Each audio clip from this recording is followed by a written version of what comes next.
Hello, hello. We are back. Hello. We're back to get some shipped done.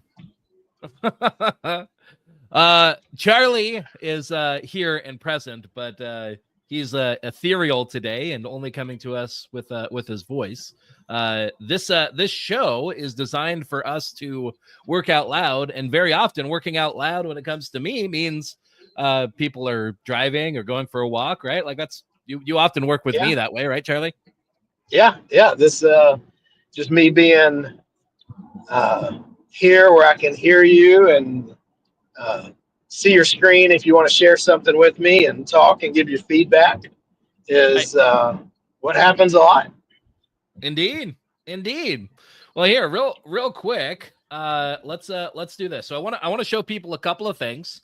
Uh, let me just to kind of update people. So in the meta view of this stuff, one of the things that I mentioned needing to figure out last time was how I could have a transcription while we are working.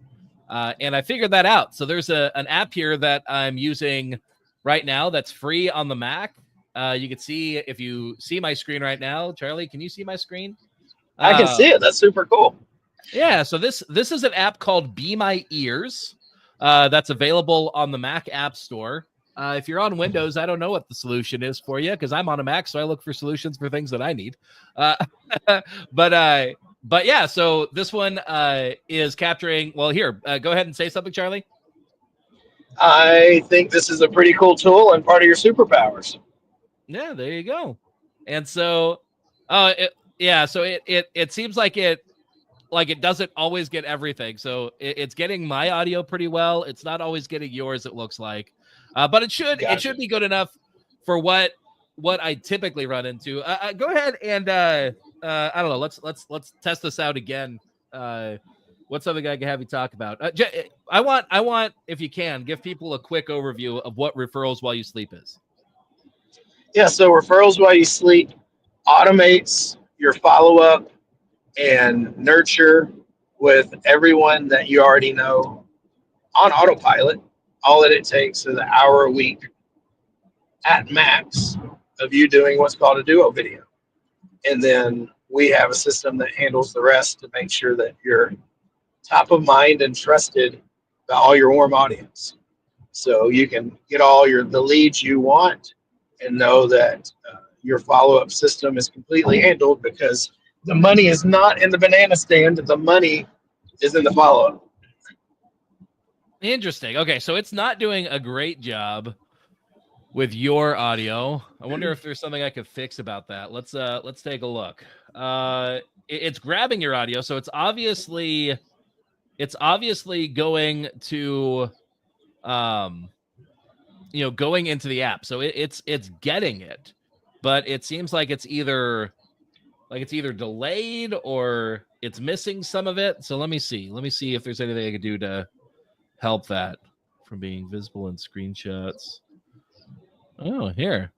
If I if I turn this on, can you no longer see it by any chance? I only see your background. Interesting. Okay. So there's a setting here. I could turn on screen protection. So can you see it now? No, I only see I see be my ears. That's what I see. Interesting. Interesting. All right. Well, I just changed it. I wonder if it'll change an update. But okay, so permissions, that part's good. Let me see. What are these lab features? System audio only, permission optional. Out enable. Make sure system audio only permission. Okay, what is this? Allow the application below to access or record your system audio. Go to settings. Let's see. Let's see if this fixes anything. I don't want it to only access that, but let's see. Oh, I need to enable it first. Um,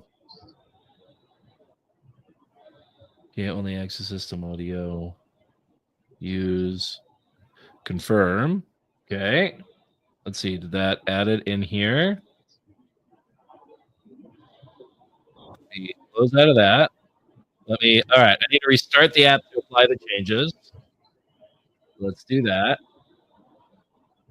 Allow. All right. Let's see if that made this any better, or if I still need to update that a bit. Can you see the Be My Ears thing again? Yeah, I can see this. Looks like it's the settings of Be My Ears. Well, and then off to the right, you should see the actual live transcription. Maybe you can't see that. I'm not sure what comes through. I can see the live transcription. And so I see your desktop. I see the settings next to the live transcription, and then I see the live transcription. All right, perfect. All right, let me make sure that this is enabled here. I'm going to see if this gives us any better effectiveness. All right, Be My Ears. It has that on. All right, perfect. Okay, I want you to try and describe referrals while you sleep again one more time, and let's see if it gets the audio better.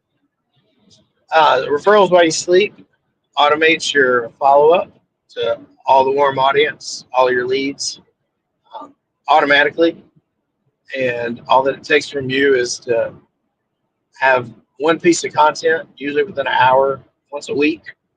And we coach you on how to do that. If you're already creating content, you actually don't have to do anything once it's set up. It's all just done for you. Interesting. That's still not getting it well. Record while transcribing, system settings can help system. How to hear distant sounds. Okay, let's see. What does this do? Am I coming through your speakers? So this app is supposed to no, you're in my headphones. This app is supposed to be able to grab the system audio, so it should be grabbing what I hear. But let's see. Gotcha. It can help when recording from microphone in classrooms. Okay. But what are you supposed to do? And is the reason for this, Chris, is not picking up the StreamYard stream? Is that what's happening? No. So Chris works fine. The problem is that I have to end our meeting in order to get the Chris transcription, and I want to be able to use the transcription live while we're working. I do that very often. Gotcha. What do you normally use for live transcriptions? So built into Zoom has live transcription, and then Fireflies in Google Meet gives me a live transcription there. Gotcha. So this is mostly since we're doing this as a live stream, trying to solve for how I could accomplish that in this live stream environment using StreamYard. Does that make sense? That makes sense. Yeah, I don't know why it doesn't capture it as much. Maybe, I mean, like what's possible is I could probably get done part of what I need to by essentially restating the points that are necessary. That might be good enough. That's often what I do anyway. Right. I don't know. You've probably seen me do that, where part of what I do to check for understanding is I restate what I'm hearing and what I understand. And then from that I check my clarity. So that might be enough for us to be able to at least make it work. I do wish it was grabbing your audio better. I wonder if your voice from system voice, microphone voice, English, that's fine. We don't need translation. What does this do? Recording. What's expert recording? Here, let me try turning on the recording. And yeah, does that mean it's recording or not? I can't tell.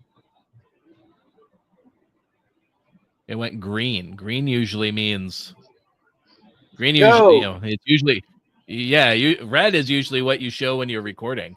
Okay, go ahead and well, tell me this. So referrals while you sleep. You mentioned that. Tell me specifically a bit about the duo videos. I just want you to talk about something different, but we're testing the same thing. Yeah, sounds good. Yeah, what the duo videos were a fascinating discovery because the majority of people are not good at doing solo videos, which means you turn on the camera and just start talking to it. Uh, Right. there's a lot of companies out there that you pay thousands of dollars a month, and they basically just keep you accountable to do a solo video. But most entrepreneurs are really good at talking to people and having conversations of what they do. So we created a specific system to connect you with people that are relevant. So instead of just talking to the camera, uh, you're actually just having a conversation about parts of what you do or parts of your life with someone else that becomes really interesting and fascinating and easy and fun. And so then your content isn't a bore or a chore, but something you actually enjoy. Perfect. That still is getting me about the same. Let's see. Copy the whole, copy translation, clear subtitle, recording. Oh, it's not expert. It was export recording. I don't know. My brain saw that wrong. Okay. Well, yeah, I don't need the recording of this. We're already going to end up with a recording. Okay. So that doesn't fix it. So, okay. So here's what we've learned in this process. This is part of what I like to do with things like this. So I very often, to see if a tool will do what I want it to, I put it into a scenario to see if it's doing what I want. This tool, Be My Ears, is working pretty well for part of what we need, which is it's at least giving me a live transcription that I could copy and paste, which is different than let's see, captions. Is that what it is here? There's actually a thing that you could turn on. Here we go. Is it this one? And live captions. So there's actually a feature built in to the Mac that gives you live captions. Interesting. It looks like it's messing up on me. I don't know why that's happening.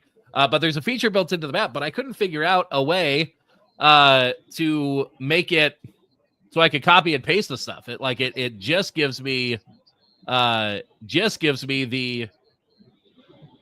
whatchamacallit, the text, but I can't copy it, and I can't tell if I can actually like scroll. Yeah, I can scroll through it, but it makes it like I can't copy it as far as I could tell, and I didn't see. Here, let's look at settings real quick. I don't see a way that I could get so that I could copy and paste the text out of it, but let's double check that. Maybe I didn't dig into that enough. So it's a setting under accessibility and captions. No, live captions is what we're looking for. Yeah, and I don't see a way in here to make it so that live captions could be copy and pasted on the Mac. So like the captions are here, they exist, but like I can't do anything with them. And so that's why that one ended up not being an option. I whenever possible, I like to default to built-in tools. But when they don't do what I need to, then I have to look for other options. So Be My Ears is doing a very similar thing to what live captions built into the Mac does. But it makes it so I can actually copy and paste it. And I have like the whole running transcript here. So as we're working on stuff, I could come through and I could copy it all, right? I can, get everything from here. So I could, copy the whole. I can clear it. I can copy parts of it, and that's really useful as we're working together live on these sorts of things. So anyway, that's what we have there. Yeah, was that a fun, useful diversion?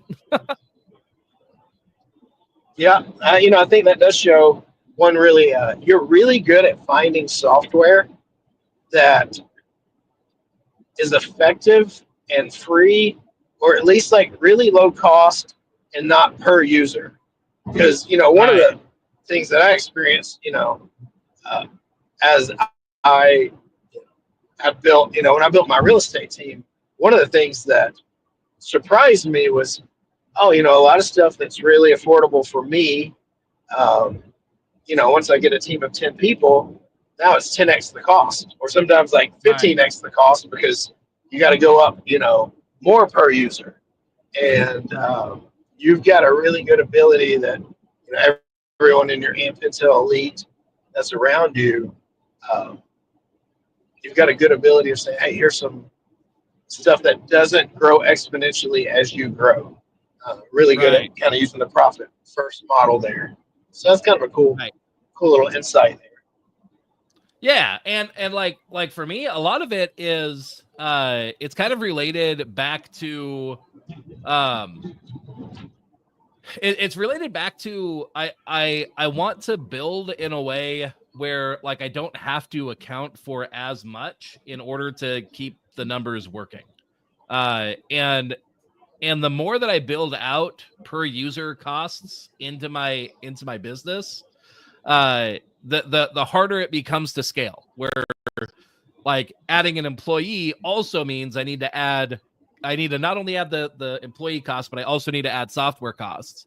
And it just makes it so that I also have to account for that with product and profit, right? Where whatever I'm delivering on needs to do that too. And sometimes, like, I don't know, it's just easier to say, well, my business has the budget to afford a person, but does it also have the budget to afford all the software that it would take to build with them? And so, like, I don't know, it just lessens the overall burden of what it takes to be adaptable. And so, yeah, so I like whenever possible being able to build in a way that I have the least number of required per user cost things possible. And that's that is a big part of what I look for, and that's part of why open source self-hosted software tends to be a big part of my mix. I really do. I look often for tools that I can build. I mean, really what it is if I'm going to build a process around something, I really want to build a process around something that I feel fairly reliably will adapt with me over the long term. Right. So, right. And if I have those built-in user costs, there are times where it's like, this user cost doesn't make sense, so I need to get away from it anyway. And so the more that I can do that, the better. I just threw some new music in here that Meryl had found for us. Let's try some of it out.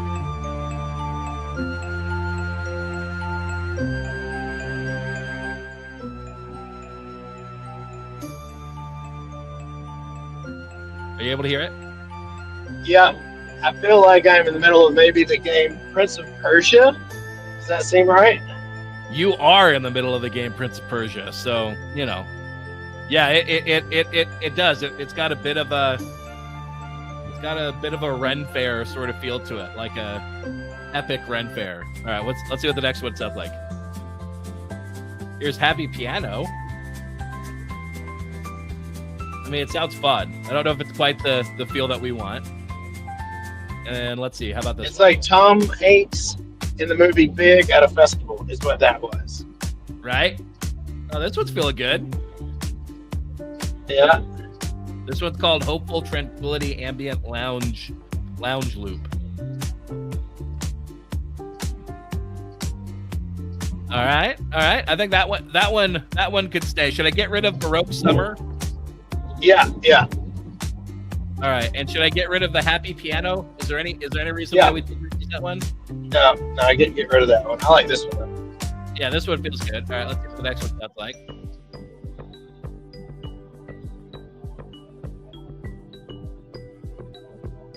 Got some xylophone to it. Yeah. I feel it's too it commands my attention too much. Yeah, like it's not good background music. It's like when my kid screams. Yeah, I mean, if it didn't have the like that xylophone sound to it, the underlying beat and like overall melody is fine, but I think it's that pingy xylophone that's doing it. Yeah, I'll get rid of that one. All right, let's see what the next one is.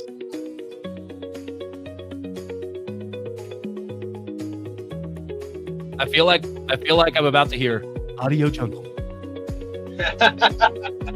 Audio Jungle. Audio Jungle. You know what I'm talking about. Any of those Audio Jungle loops you get, like this feels very Audio Jungle-y. Yeah, I think we could probably get this one too. What do you think? I'm okay with this one if it's lowered a little bit. But yeah. All right, so here's our mixes right now. So we've got our ambient funk. Okay, we got that one. This is by far my favorite. We've got this deep future garage. Okay, and we've got this one that we just added. I feel like this was the good one. We just added this one. Yeah, that's a good one. I really like this one. And then we have this one too. Okay, so we have some different options in here at the back end for us to be able to do. But we'll go with the favorite. Or do you want to do the new favorite or the new one? Yeah, let's do the new favorite. Let's do Hopeful Tranquility. All right. I got it going. I'm going to pull it back just a little bit. There we go. All right. We got some music going. Okay. Makes a big difference. It makes a big difference. Yeah. Not only for sake of watching the stream, but also for sake of, like, honestly, I like working to this kind of music. Yeah. There's an old site that's shut down called Focus.fm that I used to love listening to, that had like just a full mix of this kind of music. But yeah, that's gone now, so I have to find other sources. But either way, for sake of the stream, it makes the stream feel a little bit more, doable. All right. MidTicket offer. That's what we're working on. What we've covered so far, I just wanted to show people the tool that I'm using in order to be able to have live captions while we're doing this. So really, to put that in perspective, there's sort of two ideas here. Right now, Actively Crisp is going to be getting a transcription for me. That will do a really good job of giving me the transcription for this whole meeting after the fact, right? And I'll be able to do things off of that. And there's often times where I will, but very often for me, I actually need that transcription while we're working, right? Like the things that we talk about, I want to take that and throw it into a tool and start building off of that immediately. And so that's why this Be My Ears, why I found that, set that up. So I have that running in the background. You may not always see it, but that's going. So there you go. That's the thing. So now to really set the intention though of what this session for us is going to be about. So last time, when we were talking, our stated goal right now is to work on MidTicket offer. For me, we're building around this tool that I built out called Brandy. Brandy is an AI agent that listens to my meetings and then gets me social post content based on the meetings. And essentially what we figured out is for sake of a MidTicket offer, Brandy itself probably doesn't make sense because it's right now at a stage where it's kind of complicated for us to deploy that out. But we could develop a MidTicket offer kind of on the back of what I've built there by showing people the process of how you can take your meeting recordings and turn them into social content fairly readily. And essentially, the expectation would just be that I'm not making the expectation that I'm going to show people how to automate all of that. It's not that I won't necessarily include some of the stuff that I do to automate it. I don't want to set people's expectations to say, but you buy this thing, you're gonna know how to automate this, because that's more complicated than I think we really effectively are going to be able to cover. But the other thing that came out of the last session was that there is opportunity for us to build a tool that makes that process easy for people. And I think as we continue to flesh this out, as we continue to work on this, I'm very open to what it might look like for us to build something out like that. I just feel like that project is likely we have to figure out how to put first things first, get revenue coming in off of the back of the value that's already there, and if we can figure out how to validate that it's worth building it before doing the work, or drastically minimizing the work. I don't know.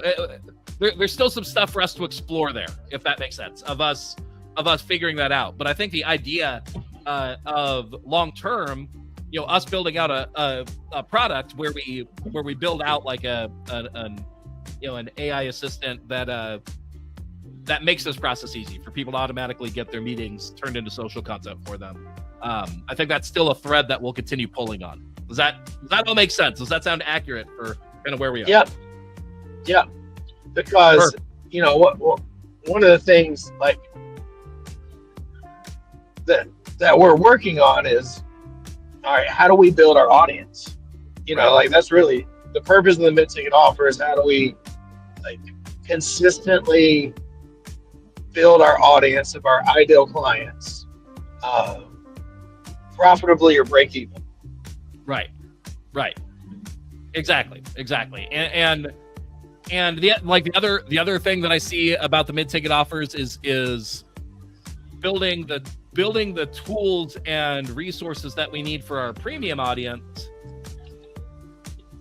in a way that we get paid to build those tools, knowing that like there's this cross section of our entire list that isn't going to buy everything, that isn't going to buy the premium, and so we could still kind of serve those people in a capacity that makes sense for their needs and demands. Like they may never buy into a continual thing, but they'll buy one-off product, right?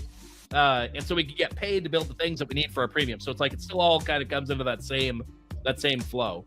And yeah, the thing that is kind of a current unknown is, do we have a good way to think through building even a simple software tool that kind of fits in that MidTicket bucket or not? Kind of in this vein of trying to do the least amount of upfront work as possible and maximize the once we've gotten paid work, if that makes sense. Okay, so but for now, our first thing to accomplish at the moment is getting this MidTicket offer dialed. And the MidTicket offer itself that we're looking at doing is talking through how to turn your meetings into social content. And so my first step in a process like this is, and here, let me pull up my tome of wisdom that I have here in Obsidian. So let me go ahead and share my screen. Let's go to this view. There we go. And I'm getting Obsidian going. So Obsidian is a tool that is a note-taking app. Is my templater not working? There we go. And what I won't go into the full depth of what all it does, but at a basic level, here a second. Offer. I need to find my file here for this. So offer creation. What did I call this? At a basic level, it's a place for me to take notes and show ideas related to each other. So I know one of them that I have, productize your genius. Okay, so I know this one, and then I can come down here and I can see which offer or which notes relate to this. So offer development process, conceptualization. Okay, and then anything linked to this one. Productize your genius, best-selling, curriculum template. Define the transformation outcome. Yeah, so I mean, this is most of what I'm looking for, I believe. Guide to managing. I think this one might be it. Let's see. And then there we go. Guide to creating effective business offers. I think this is my overarching framework. Okay, so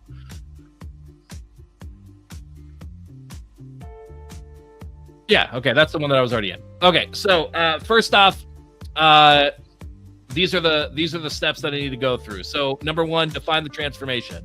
So identify the big transformation you want to provide, articulate the value and impact of this transformation. So let me just talk through talk through some of those ideas. I'm going to keep this up for myself to guide me through this process. And then Charlie, feel free to like ask me questions if you feel like there's anything that I need to dive in deeper into, or things that you think I need to flesh out more.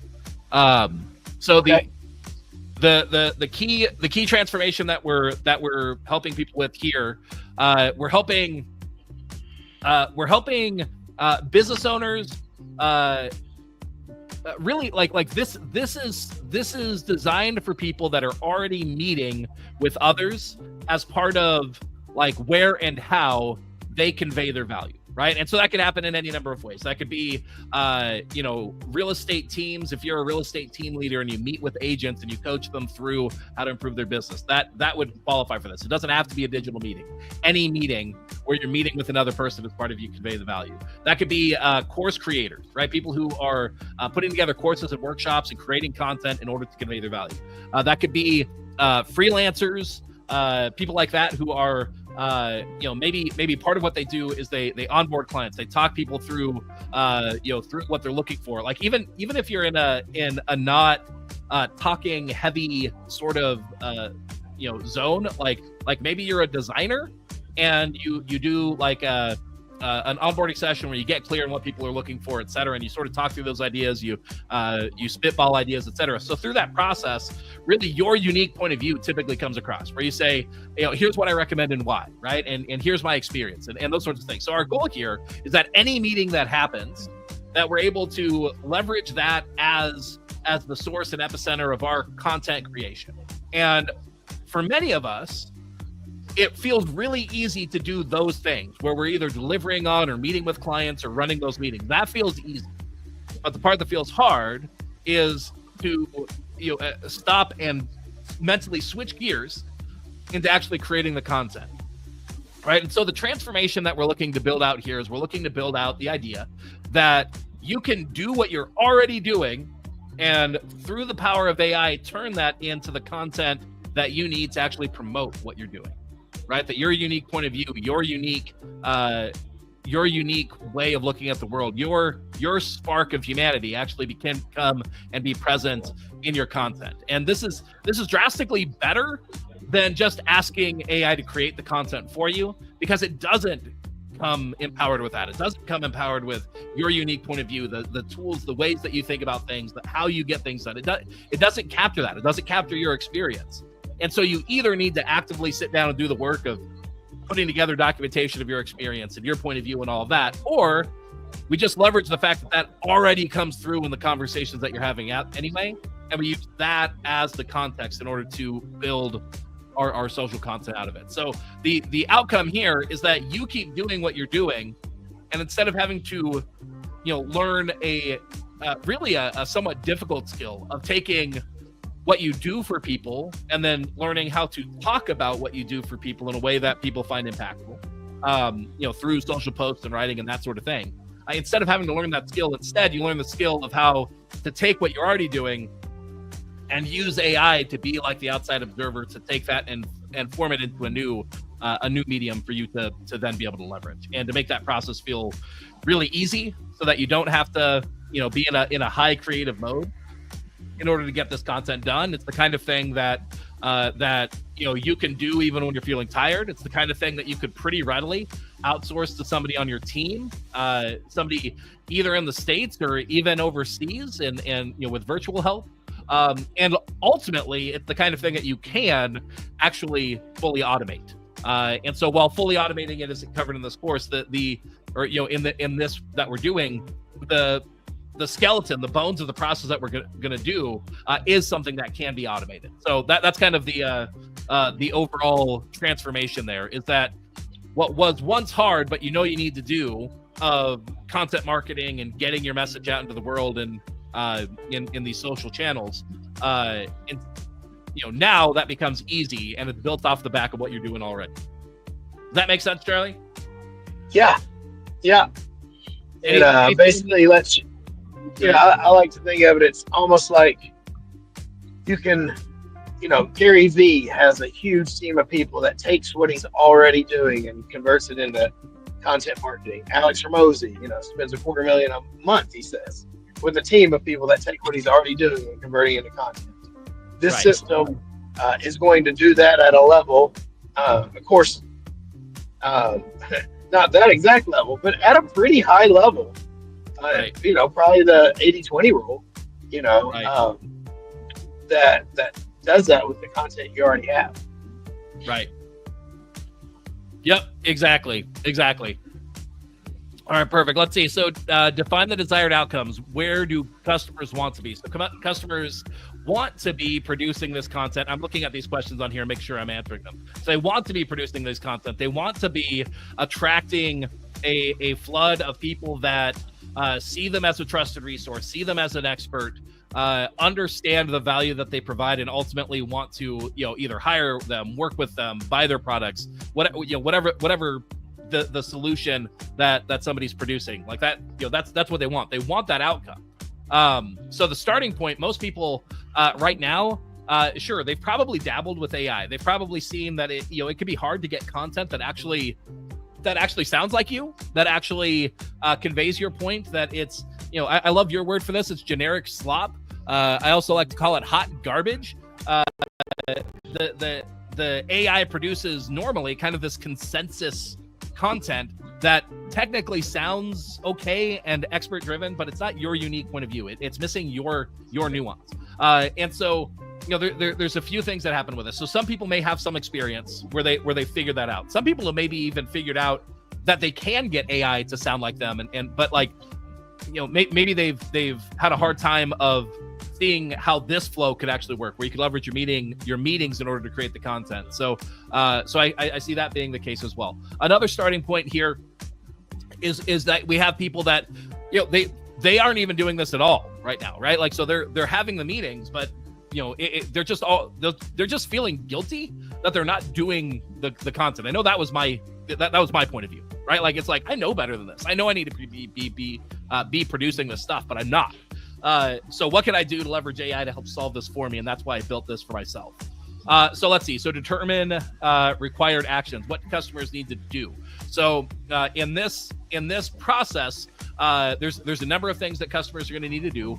One, you need to be recording all of your meetings, right? So at a minimum, that's how you start fixing this. If it's in person, you could leverage something like a Plod Note, or even like just a Zoom voice recorder, anything. And shoot, even your phone, like turn on a voice note and get a recording of what's going on there in person. You want to capture the audio. If it's a digital meeting, it's a lot easier to do that. You can use tools like Zoom has built-in transcription and recording. You can just leverage that. You can leverage tools like a Fathom, Fathom AI for note taking. You can leverage Fireflies.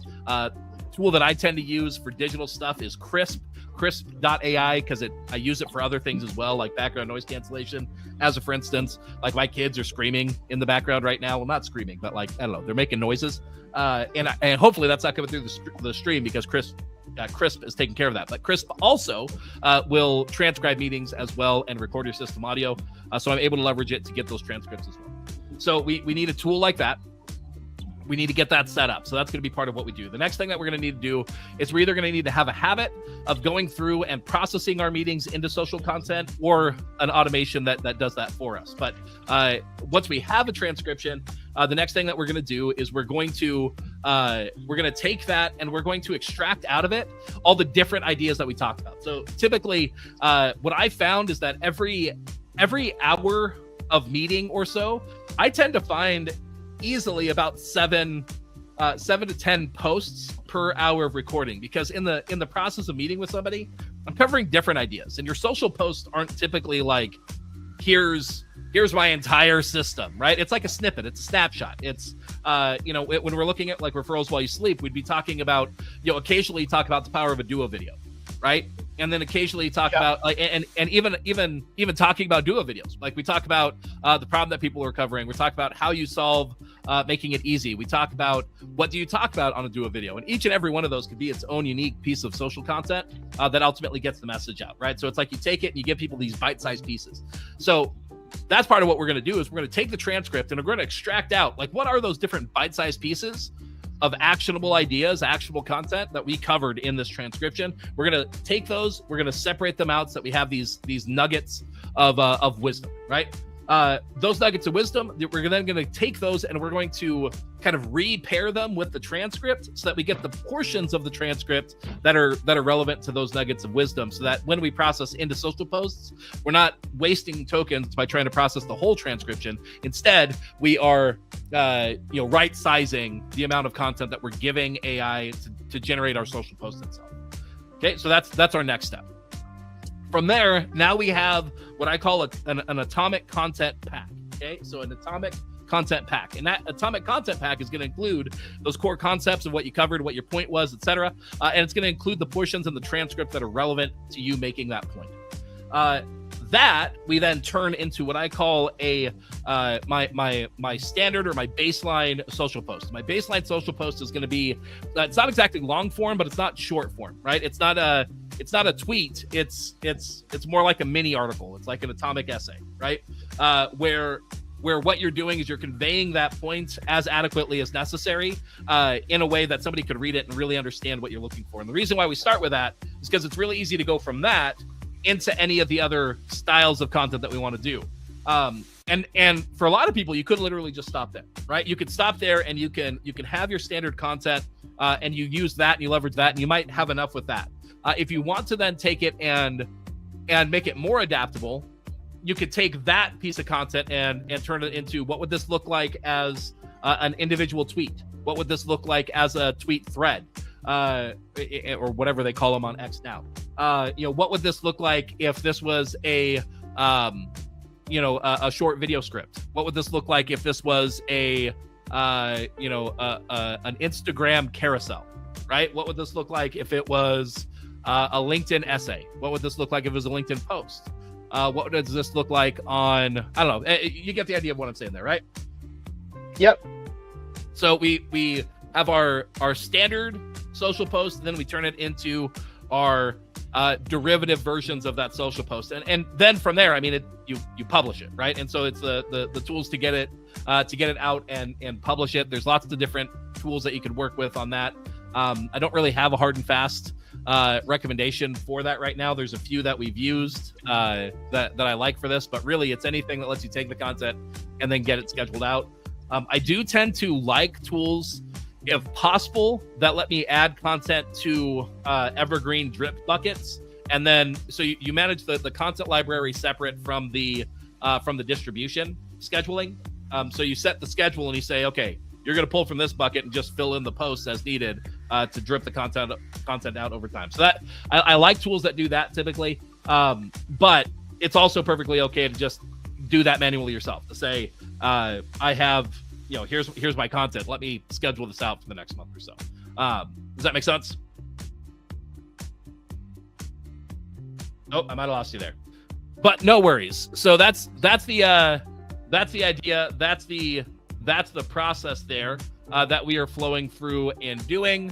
So yeah, those are the required actions at each step. So let's see. Identify potential obstacles. What might prevent success? So what might prevent success? Not knowing the tools to use. Other things that might prevent success. Historically, not having a clear understanding of which AIs are good for what. Right? Because not all of this could be done in ChatGPT effectively, in my opinion. I recommend specific tools for different parts of this process in order to maximize your cost, maximize your value compared to cost, maximize the effectiveness, the quality of it. Like I found Claude tends to be a better writer than OpenAI in most cases. But that's always changing, right? So that this changes and adapts over time too. So like Grok's new stuff is being pretty good. I keep playing with that one too. There was just R1 that was released. I haven't found it to be great at writing, but it could be good at doing some of the aspects of this. So there's lots of tools that are available. I would show the workflow and process that's actually working for me to help people sort through kind of that army of tools that are available. What else? What other obstacles can you think of, Charlie? Are you back? Can you hear me? I'm back. Can you hear me? Yep, I hear you. What are some obstacles? Check 1 2. I hear you. Are you hearing me? Yep, we're good. All right, perfect. What are some other obstacles that you could think of that people either have faced or maybe will face in the process of doing this? What are some of the things that somebody coming into this process they'd be concerned about that we can I mean, you're familiar with what this process looks like. So what are some things that you can think of that would help put them at ease and make them feel like their chances of success are high?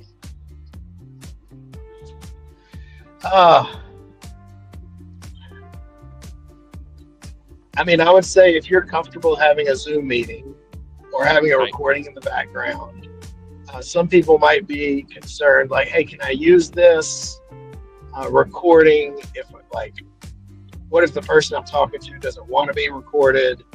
Right. That could be a possible, why this wouldn't work for me. And the answer, of course, is like, you're converting it into text. Right. I can't give anything else. I mean, it is pretty straightforward, long as like you set up the tech, or you have an assistant do it for you, or you automate it. Right. Yeah, that makes sense. Yeah, and so yeah, we could speak to that. In terms of recording, part of it is a little bit dependent. So there's a couple of things to note in that. Part of it's a little bit dependent on what state you're in for what the laws and requirements are. You can look it up. There's a difference between a one-party versus two-party state. And so legally, if you are in a one-party state, you are the only one who has to be aware that you're recording. So you can leverage that to be able to say, hey, I know how I'm going to do this, how I'm going to use it, and I feel comfortable with it. So that is something that you can note. There are two-party states. Two-party states require that both parties being recorded are aware of that and are okay with it. And honestly, what I found is typically it's as simple as, hey, I record these so that I can transcribe this and turn this into written posts, for myself later. Are you okay with that? And most people I found will be okay. Now, if you're ever in a situation where it's not okay, yeah, you'll have to turn off the recording. I mean, that would be the legality around it.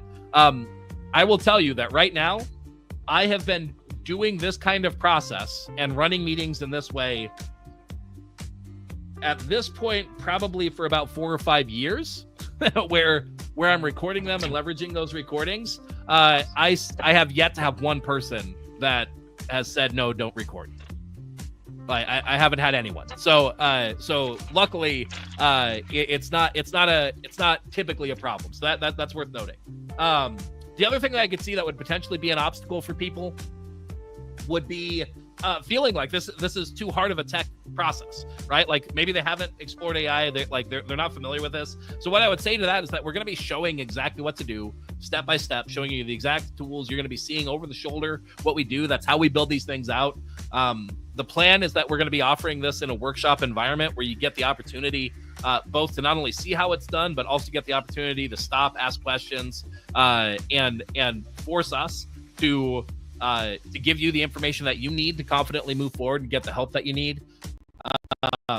So this is definitely the kind of thing, if you want the outcome, if you want the result, I can't think of a better place for you to learn it and have confidence, even if you're not super tech inclined. Now, that being said, you likely to really maximize the abilities of this, if you need to know how to use a Zoom meeting, right? You need to be the kind of person that going into Zoom, starting a Zoom, that sort of thing, you probably want at least that level of tech skill, right?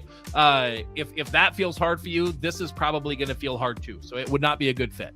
If that feels pretty easy, if starting a Zoom, clicking the record button, installing an application, like if that all feels pretty easy, then this should all feel pretty easy as well. This is largely templates and copy and paste and step by step. Here's where you put the information and what you do with it. So that it should all feel very doable. Now, depending on your skill set, you might need to take more time with it. You might need to give yourself a bit more of a process. But for most people who would likely be encountering this is going to be really simple. And that's part of what we did. We optimized this. We had started with trying to think through what it would look like to build out what I do. And quite honestly, what I do is probably a little bit too advanced for most people. And so we really strip this down to, what is the quickest, easiest, fastest way that everyone should be able to leverage and get a powerful outcome from. And I feel really confident that we're going to be able to deliver on that and get people the help that they need for any questions that might come up. I know you mentioned before that you didn't have any other obstacles. Now that we've talked about it a little bit more, is there anything else that potentially comes to mind, Charlie? The only thing that I would say is if you're not good at the tech stuff and you want to do this anyway, you should reach out and get our VA course that we had on how to hire a virtual assistant like you've got Mural, so that they can set it all up for you. Right. Yeah, absolutely. Actually, shoot. I mean, quite honestly, I might make that a bonus of this. That'd be a great idea. Yeah. So we say, hey, you're not going to be able to, we're not going to build out how to automate this, but man, we'll give you access to our VA hiring accelerator so that you can have somebody else do this for you. And yeah, I think that's a great solution to that. So, if somebody is feeling like this might be too advanced for them, well, hey, they could get access. They'll end up getting access to the VA hiring accelerator course as well. And then they can have somebody else go through this and learn the process and be able to implement that. And there we go. We solved that problem. Perfect. Anything else that you can think of? No, it's pretty simple and straightforward the way you've got it. Those are the requirements. Perfect. Let's see. So analyze past failures. Why have previous attempts failed? Okay, so let's think through this. So this is mostly, why have previous attempts failed in terms of, most people probably haven't tried to do this, but if they have, again, you get the generic slop, the hot garbage outputs from AI that aren't factoring for your unique voice, your unique point of view, your lived experience and expertise. Instead, they're factoring for the consensus, and so you get garbage out of it. This process really helps you to make it so that AI submits itself to you rather than trying to lead the way too much.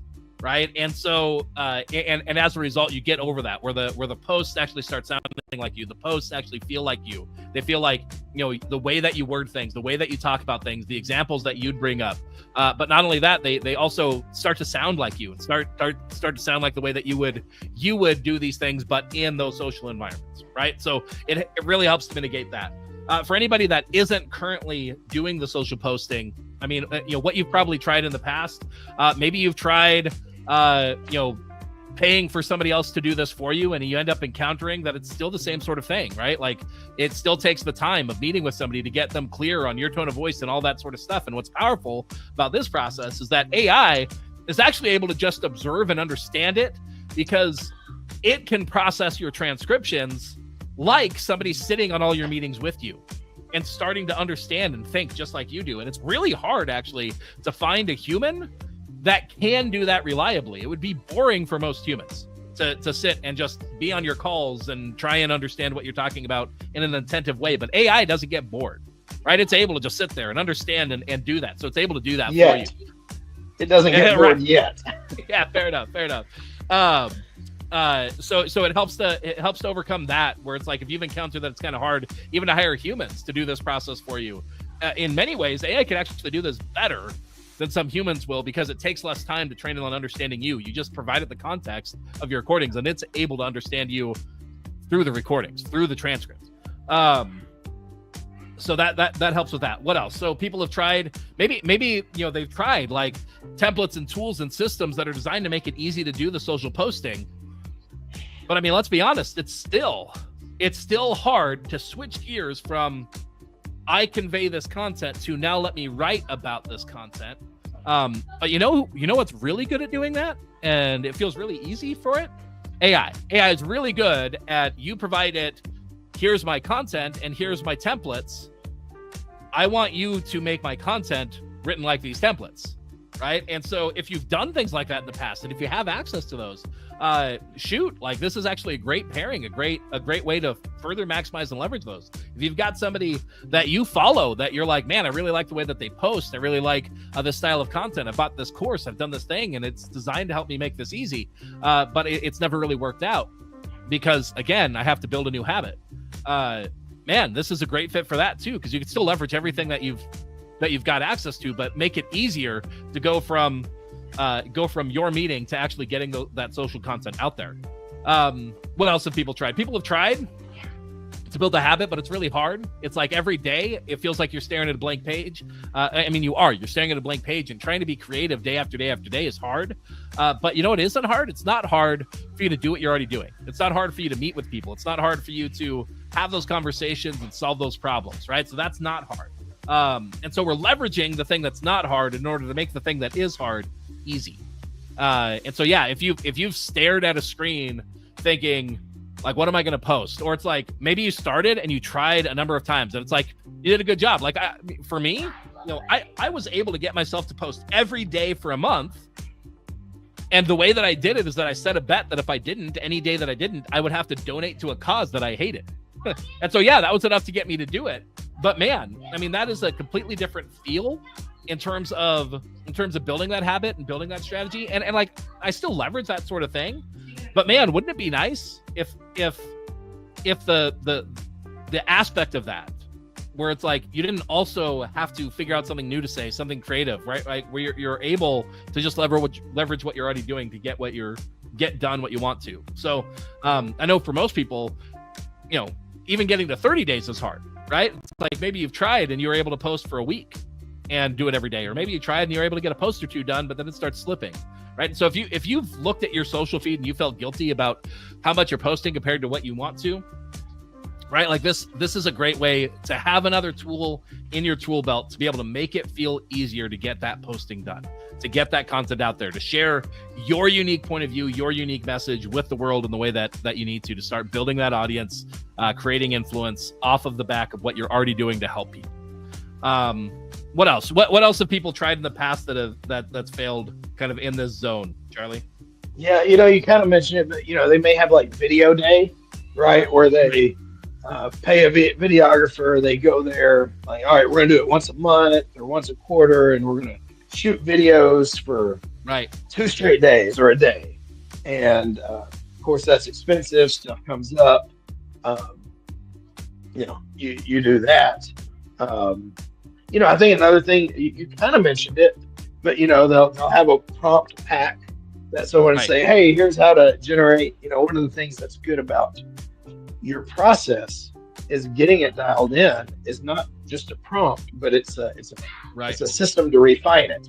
Like the expectation is not that at the very beginning it's going to work perfect, but it's the setup will actually help them like get their unique world. And I think you did the other. You try to hire someone. For me, with referrals while you sleep, I've talked to a lot of coaches and marketing coaches, and it's amazing how hard it is for them to get my unique view. Whereas, because they confabulate it with all these other, like, okay, you just need to get them listings in the next 3 days. But that's not what we do.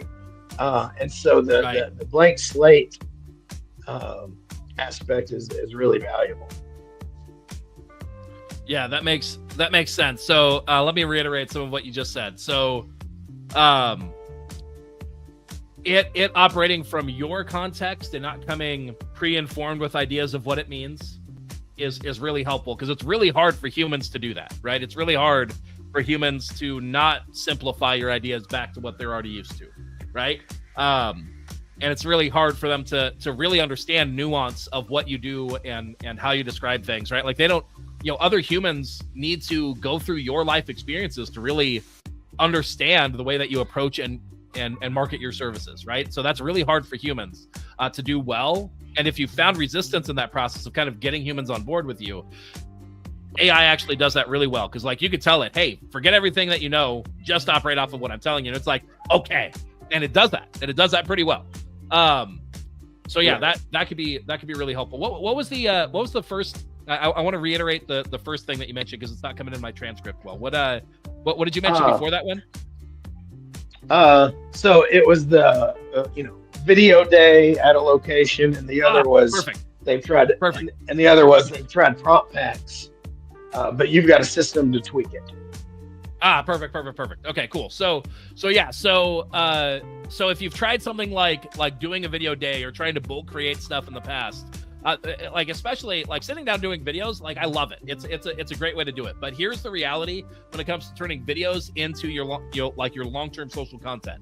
For one thing, many people will not ever watch your videos, right? And so having some form of written content that people can scan and start to become familiar with your point of view really helps you to build that influence over time so that you can get them interested enough into actually diving into your video content as well, right? So that it tends to be really helpful. And even making videos short, that can work well, and that's better than maybe long form videos. But making a video short, still runs into that problem where sometimes people just don't want to watch it, right? So by getting written versions of your either video or virtual meetings, you're actually able to really on-ramp people into your point of view much more effectively than you might have in the past. And so it can be more effective as an initial place where people interact with you. It can also it's drastically cheaper. Even with AI can do video stuff at this point. There's some really great tools for that, things like Opus Clip and Vizard and Descript, and how they can make it easier to find the short form amongst the long form. But they're not perfect, and in order to validate that they are your point of view and that they do make sense, it still requires somebody sitting down and going through it. And it's it's drastically quicker than it used to be, but it is still, if you're struggling to post at all, it's probably not the solution to make it feel easy and reliable, right? Going from, a transcript into multiple social posts that are written, that can be done almost completely with AI processes and done well in a reliable way. So that's dealing with that struggle of, I've done video in the past, but I still struggle to get the stuff posted. Well, you probably struggled because it's expensive to do the derivative content, and other people trying to write off of your content is going to be hard. So having a way of even turning that, the video day is great. Do the video day, integrate this process into it, and then your video day will be drastically more effective than it used to be. So that's part of how I think about that. On the next thing that you said, was I lost. People have bought a prompt pack and it didn't work, but you've actually got a system where you're communicating and refining to get your unique voice. Yeah, exactly. So yeah, this is not expected to be that you just take your transcript, you throw it in the thing, and then you just either get the thing back or not. This is really the way that I work with AI and the way that I teach people is definitely you start with the understanding of this will get me started, but over time I'm going to refine this. I'm going to figure out what are the keywords that I need to throw in here that gets me back what I'm looking for, right? How do I iterate over this in order to get closer and closer and closer to the ideal outcome? And what's powerful is that when you do that, it doesn't take a ton of effort in order to massage, your prompts and your systems in that way. But when you do it, your repeatable outcome moving forward becomes drastically better. So yeah, if you've bought prompt packs in the past and thought, and this hasn't worked for me, this doesn't work well, there's probably a reason. And it's the same basic reason of some of these other things that we've talked about. They're not operating from your context. They don't know what you're looking to accomplish. They don't have your unique point of view. And so through this offer, through this workshop that we'll be putting together, we'll show you how to adapt this to make it fit your goals, your needs, and not expect that you're just gonna take our prompts and they immediately work for you. That'd be nice. It's not realistic though. Not from what I've seen. So we're going to empower you with the tools to adapt what we're doing, rather than just expecting it to be a one-off thing that just works for you. Is now a good place that I can add one of the really cool side effects from this? Yeah, go ahead.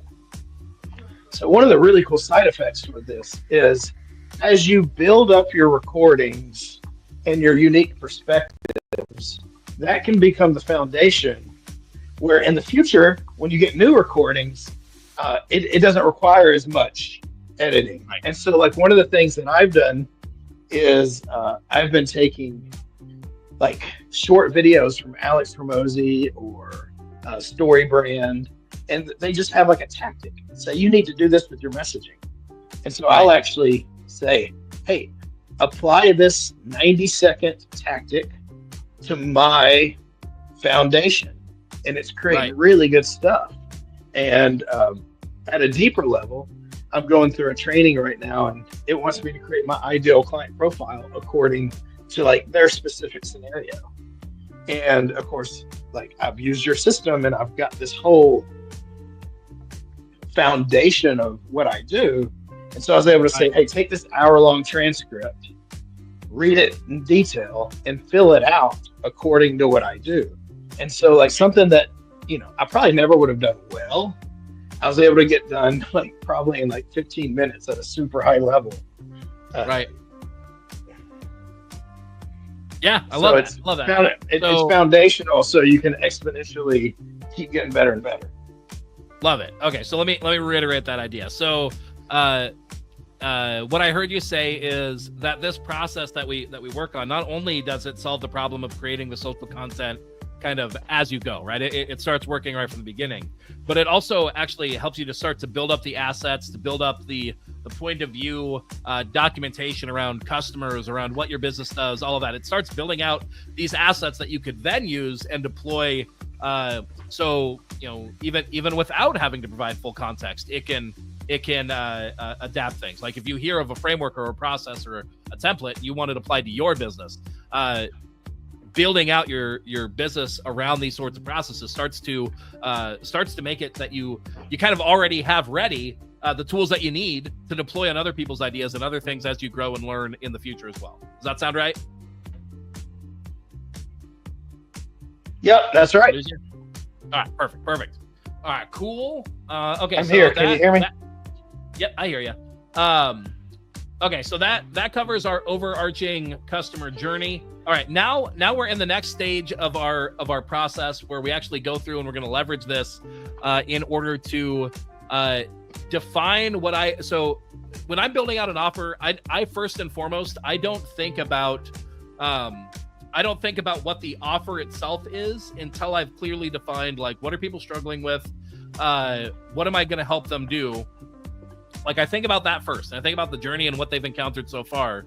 And so then I put together an approach that's designed to fix that problem.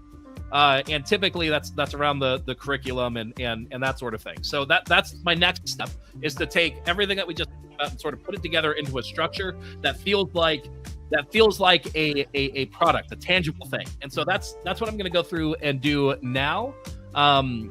Yeah, let's see how quickly we can move from what we just did into having an output here. So, okay, so what I'm going to do is I'm going to go into Claude, and I'm going to go into Zach Hammer personal brand so that it has some context for me. This is a Claude project. I've got my transcript running here. So I'm going to take from this, and I'm going to copy it all. And here, actually, it looks like I need to do it this way. Oh, come on. There we go. Well, let me do it. I might need to do it on a different window for it to let me. It's not wanting to work quite right. So let me do it over here. Let me come here, subtitles, copy the whole subtitle. Now I could copy just a portion, but I'm going to copy the whole thing. And I'm going to throw that in here. I can see that it pasted it here into Claude. And then now I need to grab my next tool or resource that I use. And that's my Productize Your Genius worksheet. Let me open that in a new tab. And then actually from this, I'm going to reveal file in Finder. And I'm going to grab that document here. So here I have the document. I've got it here in Yoink now, so I could drag it in. So that's a markdown document. I'm going to drag this into here, and then I'm going to say, based on the transcript, please fill out the Productize Your Genius worksheet to help me, Productize your genius worksheet. And I'm just going to leave it at that. Like, with this amount of context, that should be all that I need it to do. And so this is going to go through and it's going to think about that, all that content, all that concept. It should be able to fill in a lot of the gaps. It'll probably not be perfect, but let's see how it goes. And then from here, I'll show you kind of my next steps. Okay. So, what big life or business problems do your ideal clients face? List at least 5. Struggle to create consistent social media content. Having valuable insights in meetings, but failing to repurpose them. Wasting time trying to be creative when they've already done the creative work elsewhere. Getting generic and personal content while using AI without proper context. Inability to scale their content creation process. That feels right. I am sharing my screen, right? Yep, I see it. What big goals, dreams, or desires do your ideal clients have? List at least 5. Build a personal brand that reflects their unique experience. Attract ideal clients through content marketing.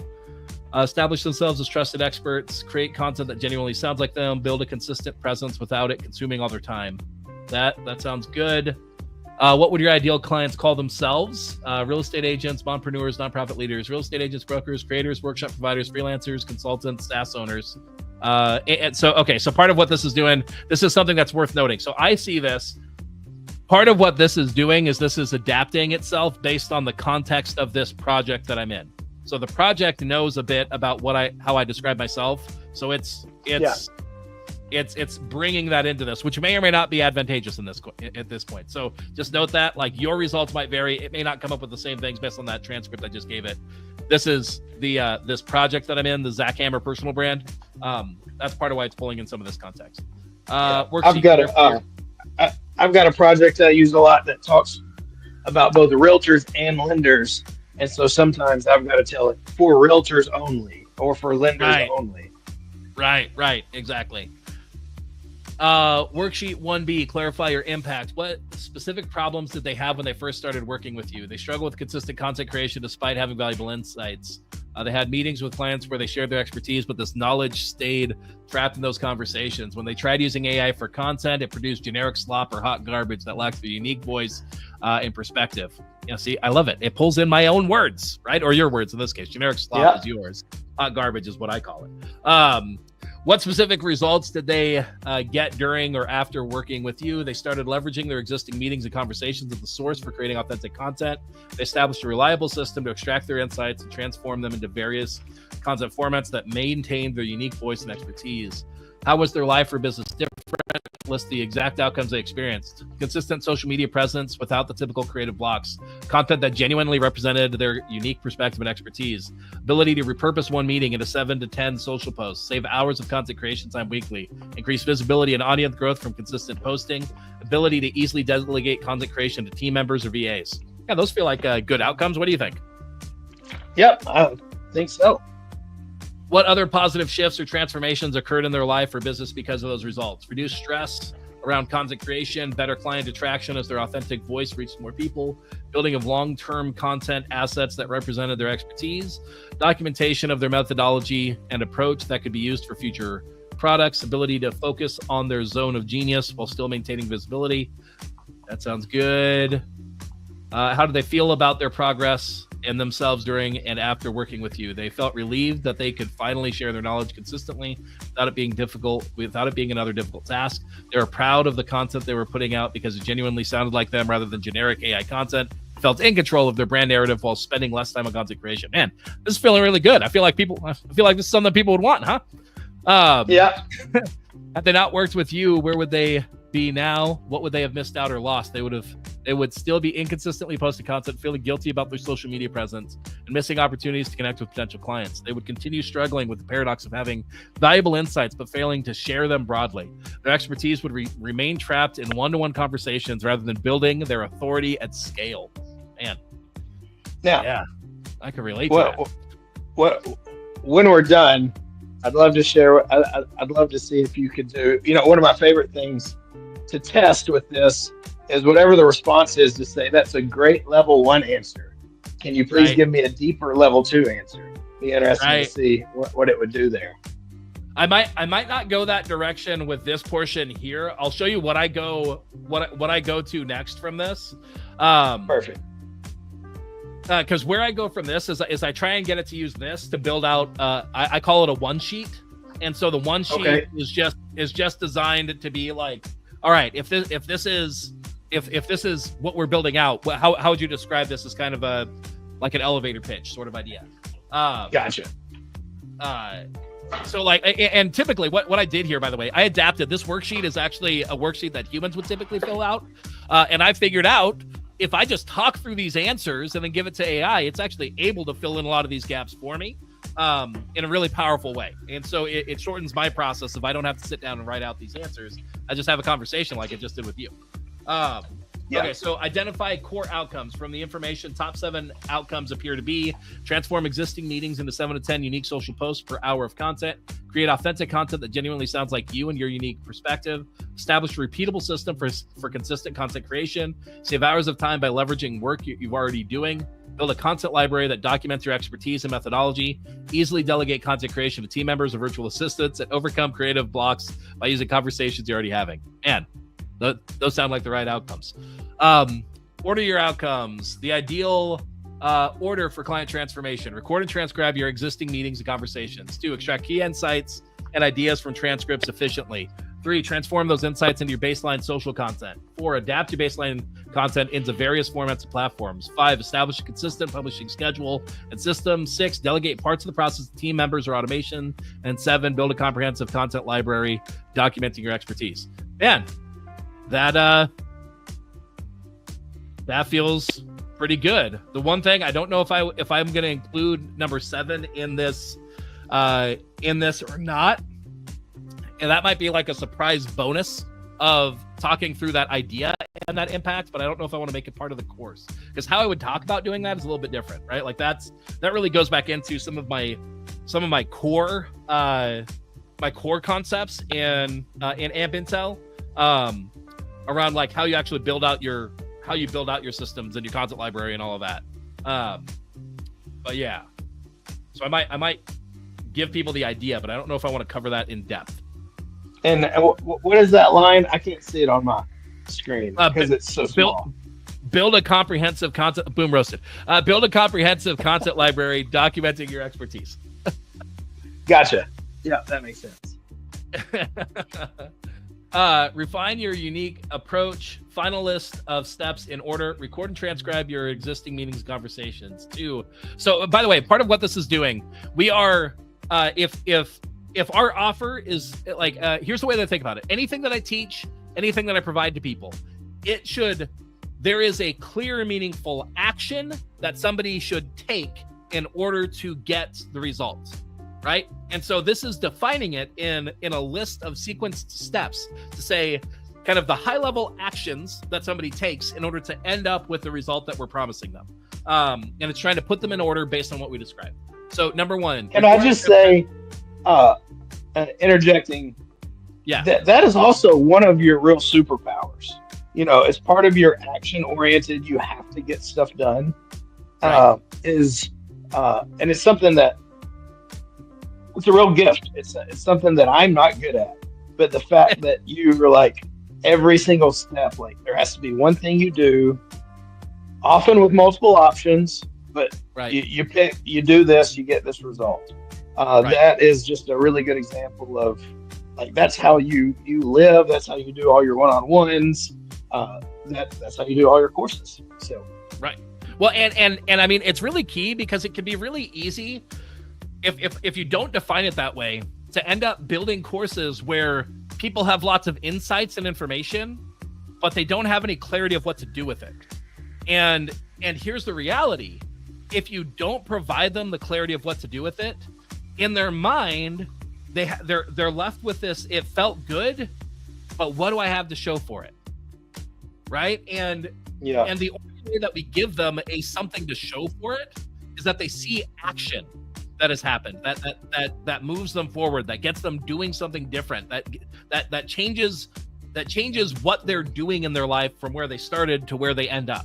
If you don't have that sort of impact, then like ultimately, even if people liked your courses, they won't keep coming back to you because they're not seeing a real change in their life, in their business, in whatever they're looking for, right? And right. So so I always build these courses around the actions because it really clarifies for me. It's okay for me to provide context and understanding and give people the big view of something, but it should always relate to, okay, now that you have this big view, what do you do with it, right? What happens now?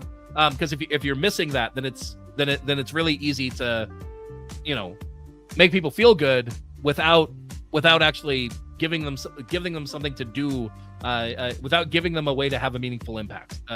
And to be clear, this isn't always like write something out or create this thing. Sometimes it's like the tool that you provide somebody could be as simple as, when you're stressed out about this, actively think about these words and see if that helps you feel better, right? It's not always a you get what I mean? Like, it's not always a there's something like physically present or a thing created. Sometimes it's literally just a mental process to run through, but it's still an action. Does that make sense? You're right. Yep.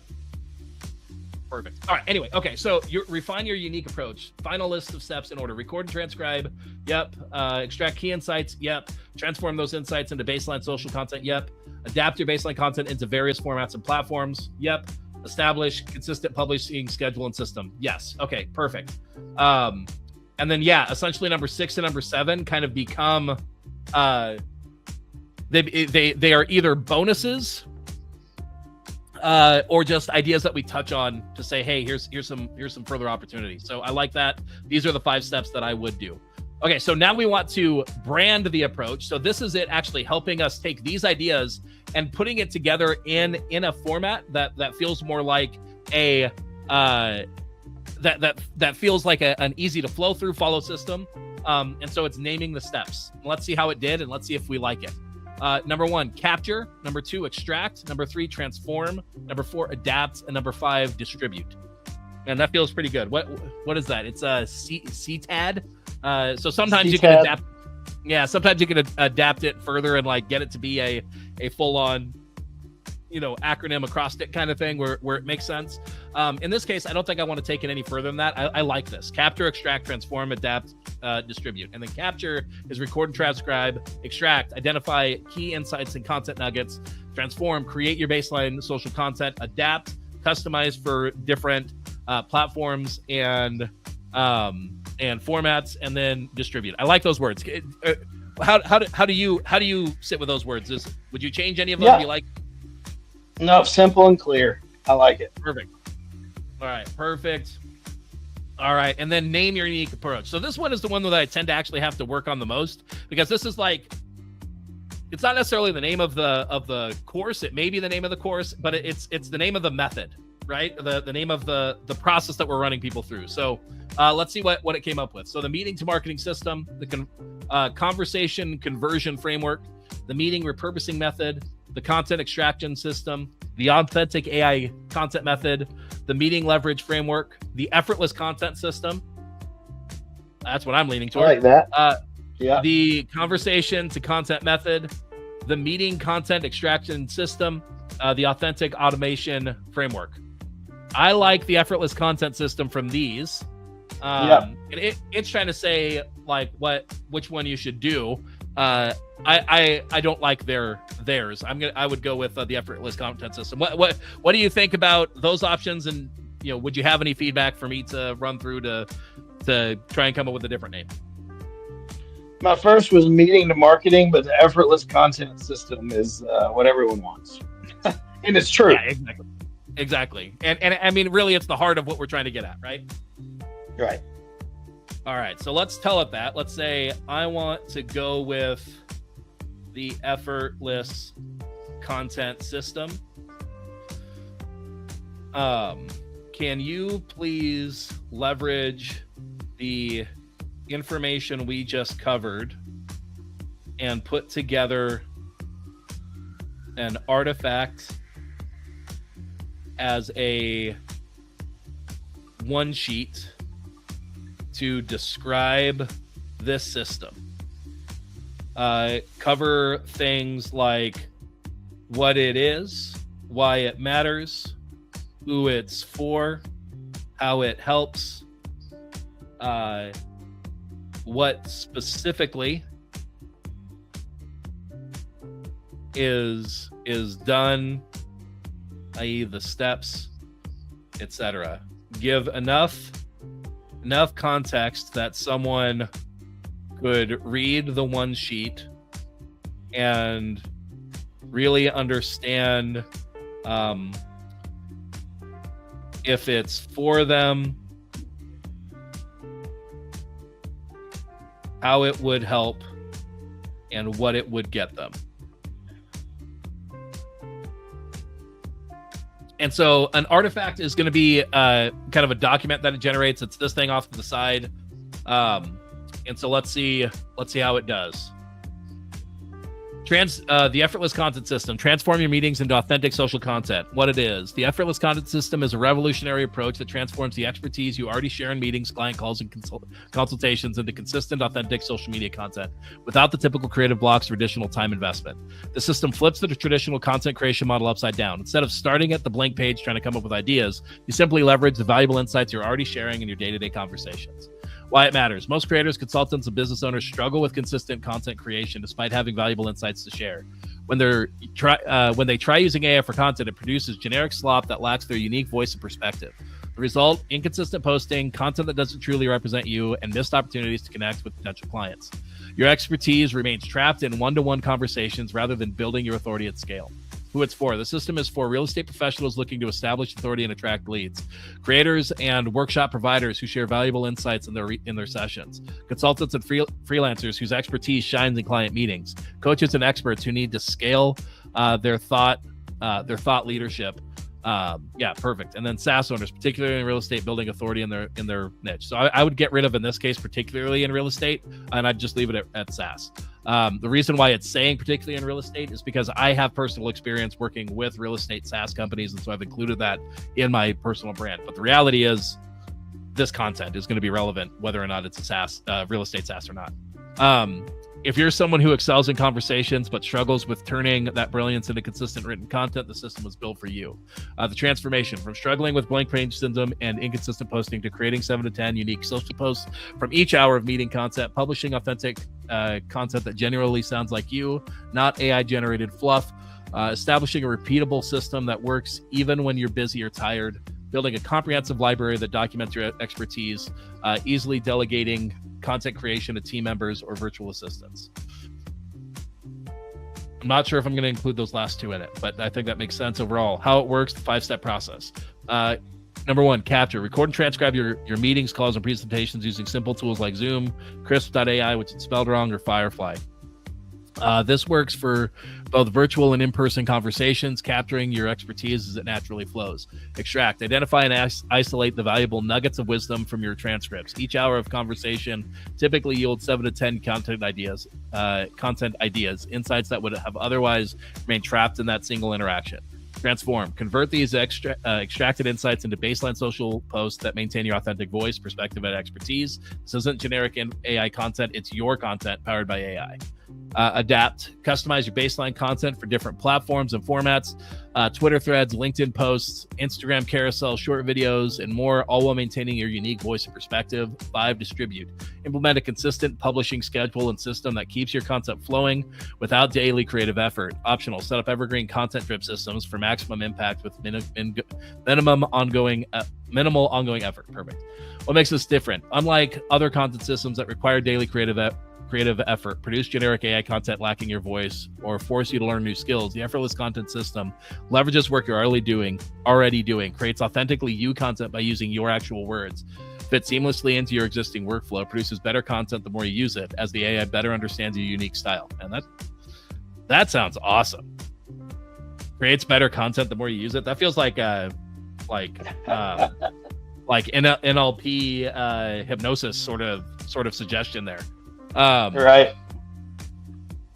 Your investment includes step-by-step workshop showing you exactly how to implement each phase, tool recommendations for recording, transcribing, and AI processing, proven prompts that transform transcripts into engaging content, VA training materials to easily delegate the process when ready, bonus VA hiring accelerator for those who prefer to delegate from day one. Perfect. who this isn't for. The system isn't for those who don't regularly have conversations where they share expertise, prefer completely hands-off content creation, don't want to record their meetings or conversations, aren't willing to implement a simple technical process. Bottom line, if you're tired of struggling with content creation while knowing you're already sharing valuable insights in meetings and conversations, the Effortless Content System offers a solution that leverages what you're already doing well. Stop letting your expertise remain trapped in one-to-one conversations. Start sharing your knowledge at scale and building your authority through consistent, authentic content that truly sounds like you. I've gone from struggling to post once a week to effortlessly sharing valuable content daily, and it's content that generally sounds like me, not some AI robot. My audience engagement has never been higher. Ready to transform your content creation? Join our upcoming workshop to learn the complete Effortless Content System and start turning your meetings into marketing that works. Man! I want to buy it. Yeah, shoot. I want to create it. I'm excited. All right. So we got that. Here's part of what I'm going to do. So I'm going to throw this. I use a tool called HackMD to make documents like this easily shareable. So I'm going to create a new note in HackMD. I'm going to throw it in there, and I'm going to make some of my changes that I need to make. So one of the changes, the transformation. Okay. For these, I'm going to say potential transformations that come outside of the effortless content system itself. Okay, and then where'd that real estate SaaS ones? Yeah, I'm going to get rid of this. Perfect. Everything else I felt like was pretty good. Okay, so this is a good. So, question: why do you use HackMD instead of Obsidian for this?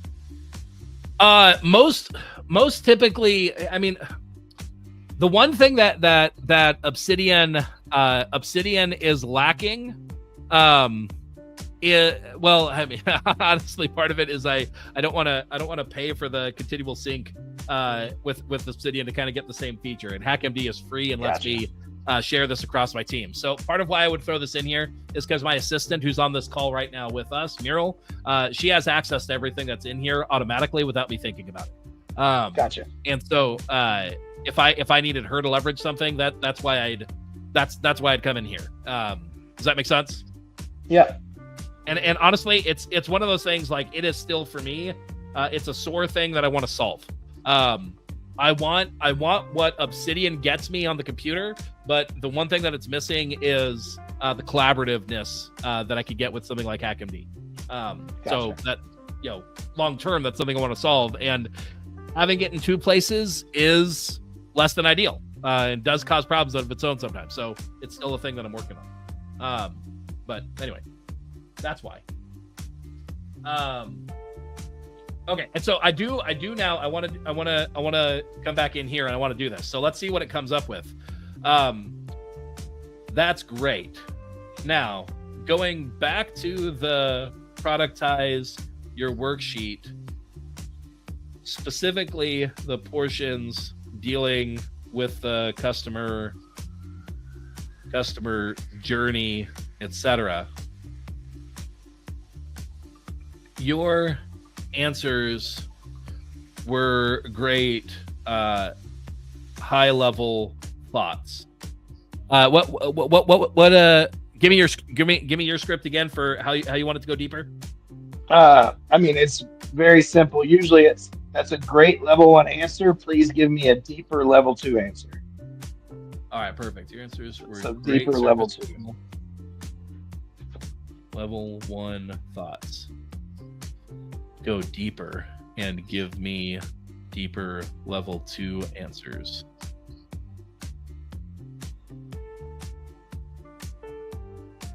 Yeah, perfect. Let's see how it does with this, because I am curious what it comes back with. Sometimes it's great. Right. And by the way, like, part of why I go to this option first, like, one of the things that I think about for AI is, so let's talk about this. The reason why I do this is first and foremost, I'm checking. I use AI partially as a mirror, right? I use it to reflect back to me. Did what I say, was it clear? Or like a mirror that's dirty, is something fuzzy in this? Is it not understanding some aspect of what I want to convey, right? So first and foremost, I say at the top level, is it doing what I want it to?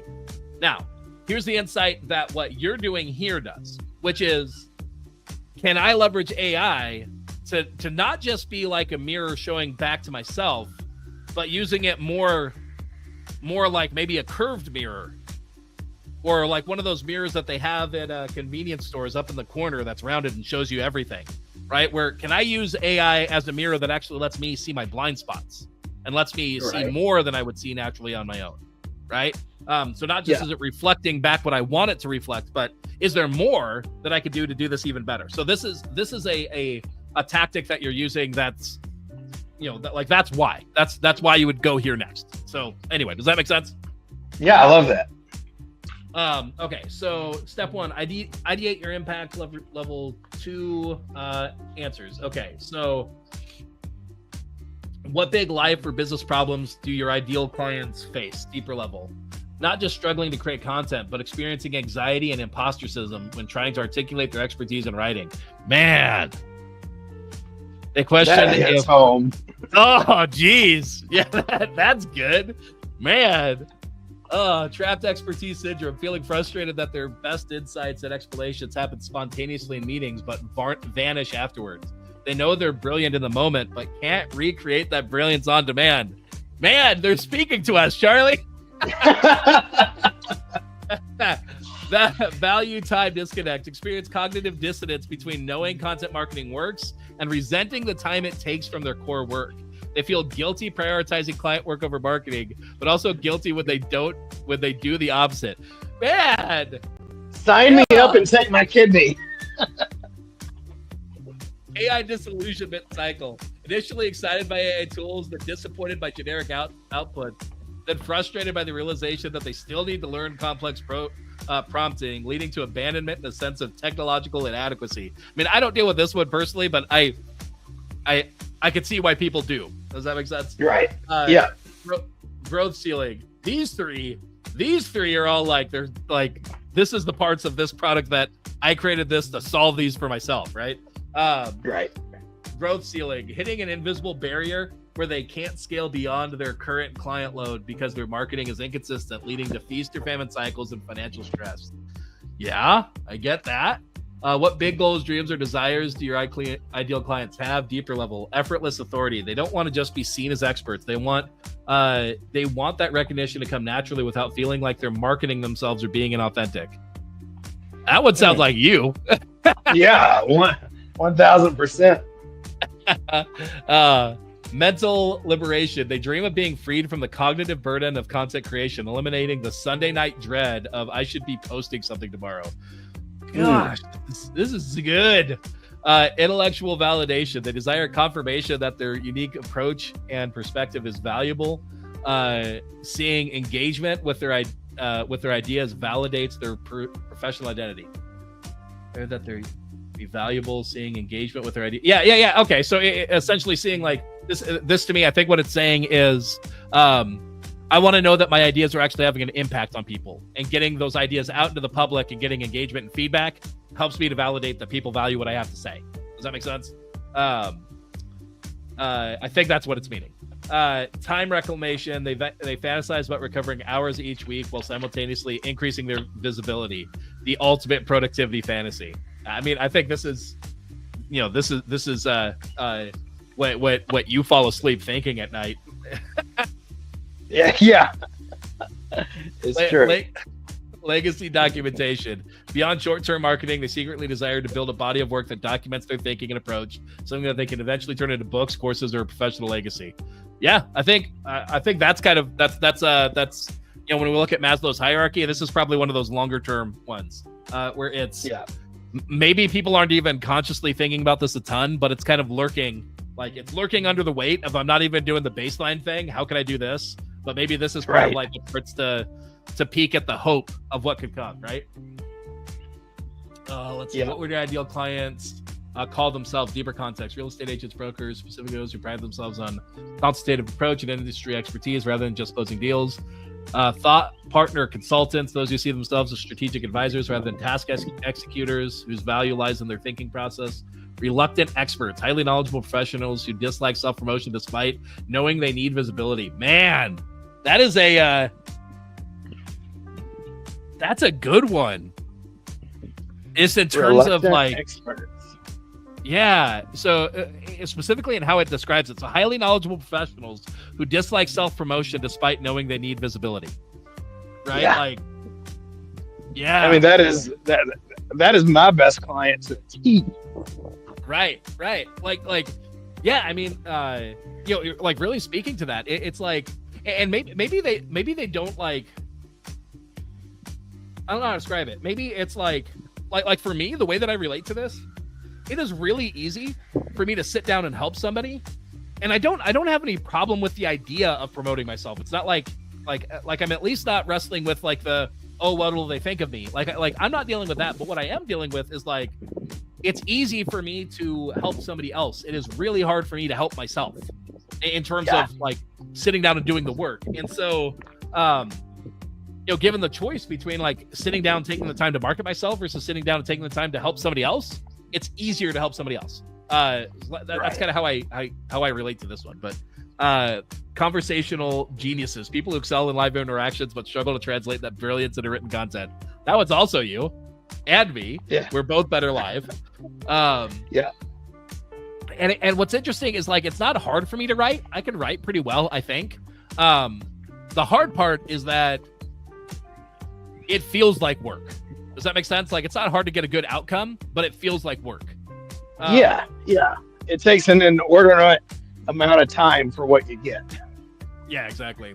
Time-starved visionaries, business owners whose ideas outpace their capacity to share them broadly. Well, that's true of us.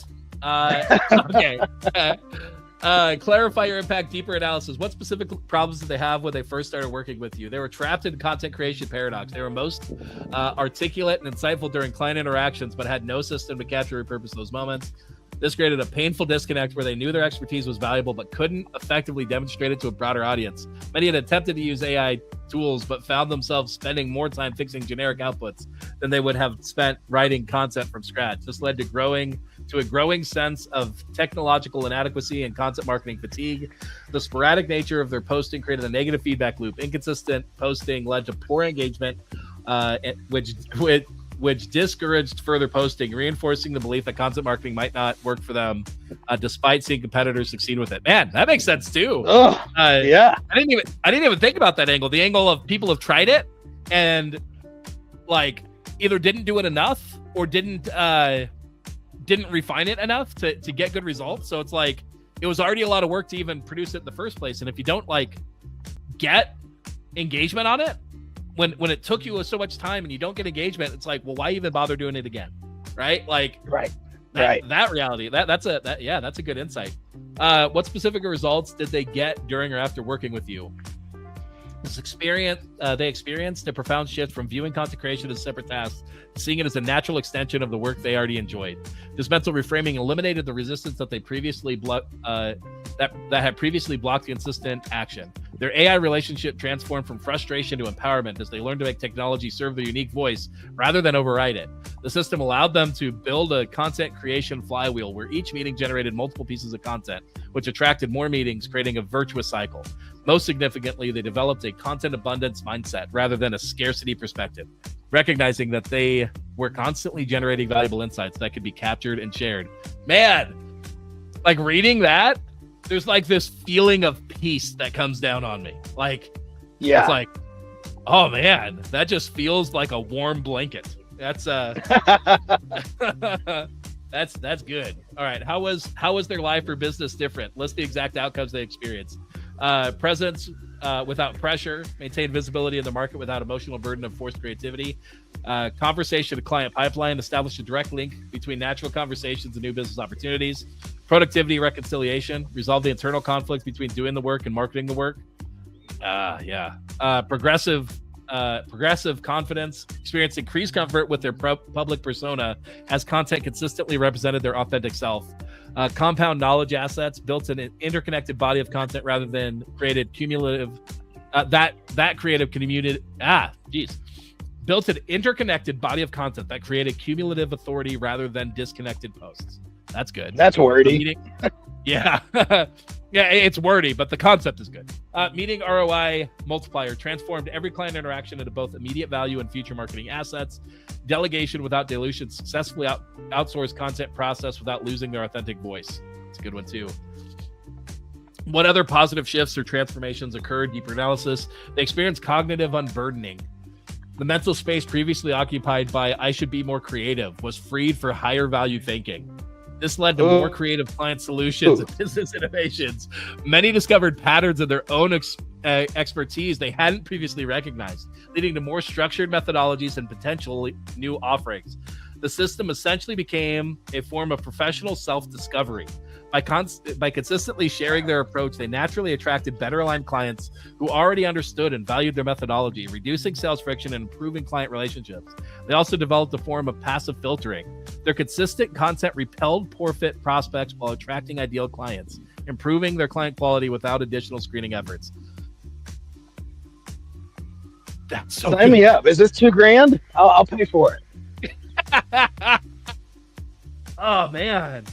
How did they feel about their progress of themselves? They experienced profound relief from what many described as content creator guilt, the persistent feeling that they should be sharing more value.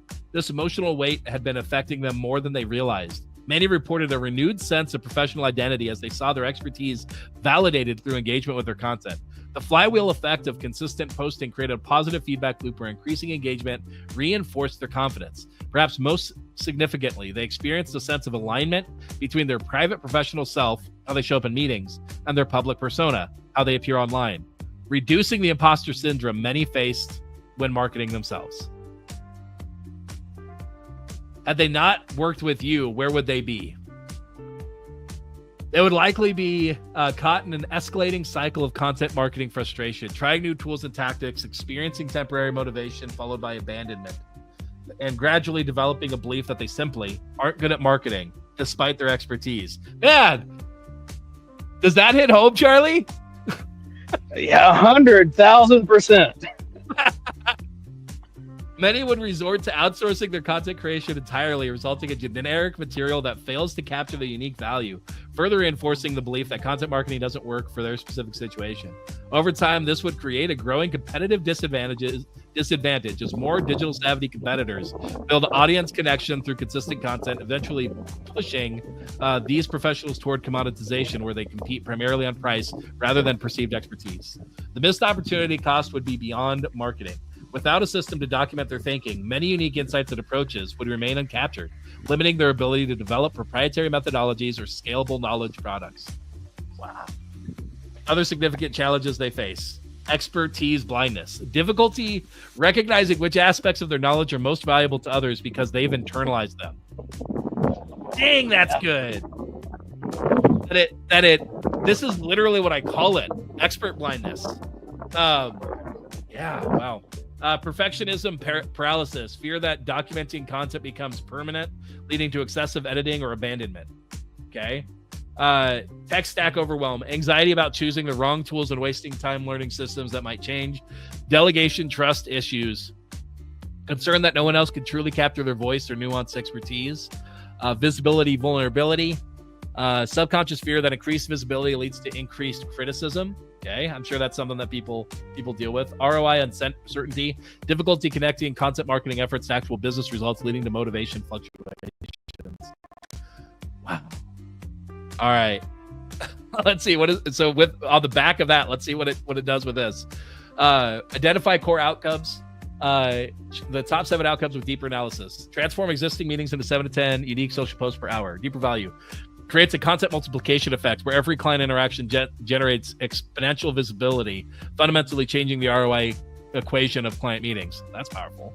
Create authentic content that genuinely sounds like you. Deeper value resolves the authenticity paradox where marketing often feels inauthentic, allowing natural expertise to be shared without putting on a marketing voice.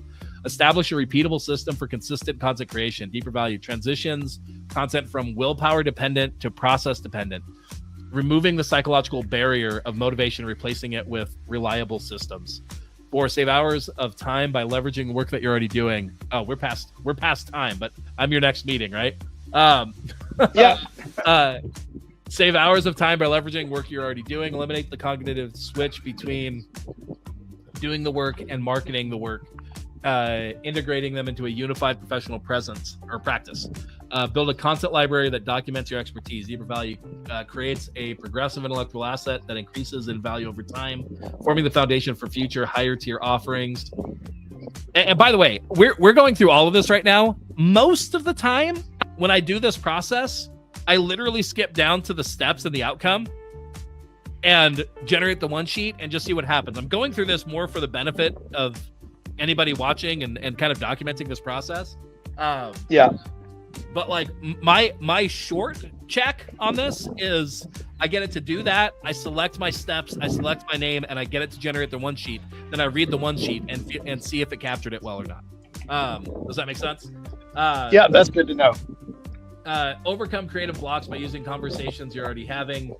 Deeper value eliminates the psychological resistance of the blank page by starting from natural expression rather than forced creation. Worksheet 2B, order your outcomes. Okay, so this is showing the order of the things. Refine your unique. Yeah, man. Oh, that's so good. Okay, so that was awesome. Key things I want you to do now. 1, do not change the name of the system or the steps as we already had them.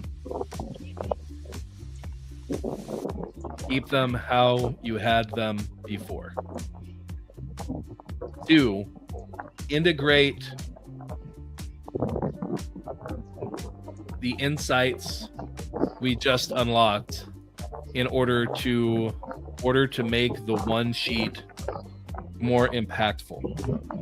This should feel like massaging the message rather than fully changing it. The changes may be subtle, but impactful. It should not require rewording everything,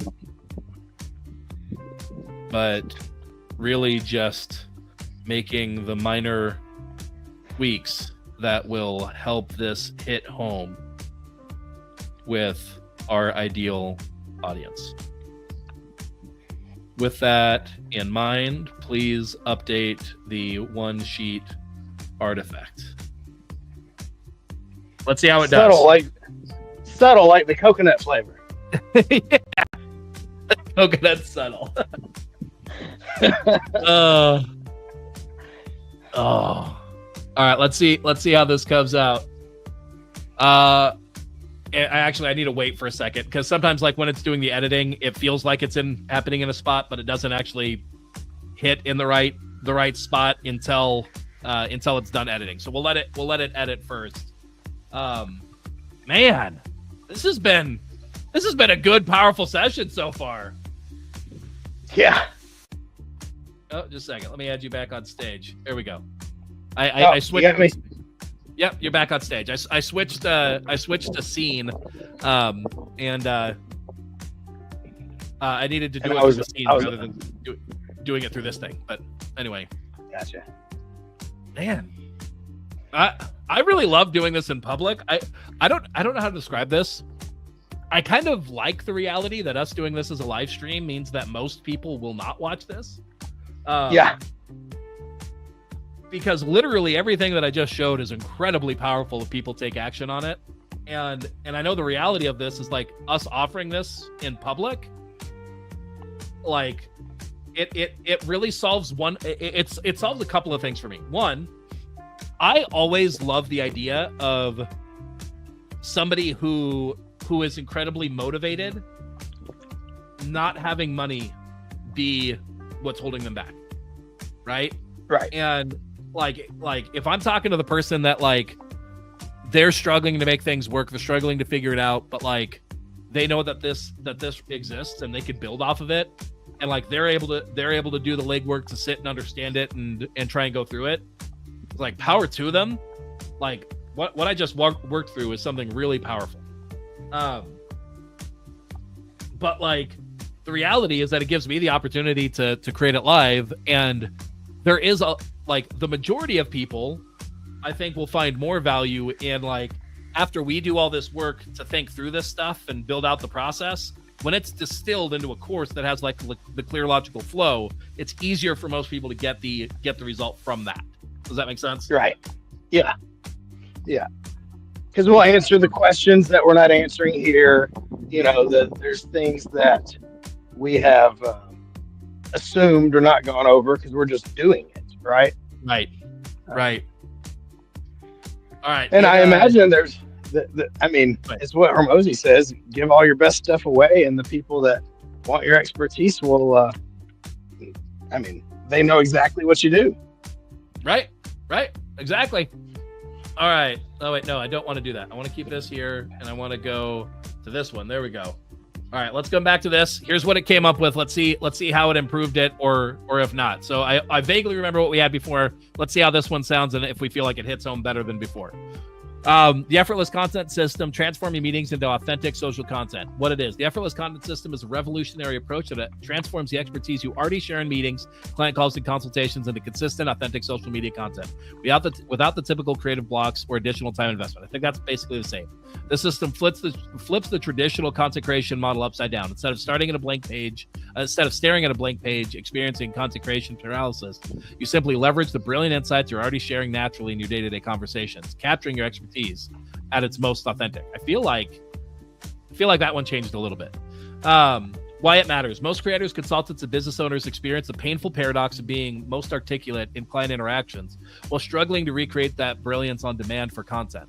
They cycle through AI tool excitement, disappointment with generic outputs, and frustration with complex prompting, often abandoning the tools altogether. The result, inconsistent posting leads to poor engagement, which discourages further efforts, creating a negative feedback loop. Your best insights remain trapped in one-to-one conversations, while the cognitive burden of I should be creating content weighs on you constantly, creating both professional limitations and emotional stress.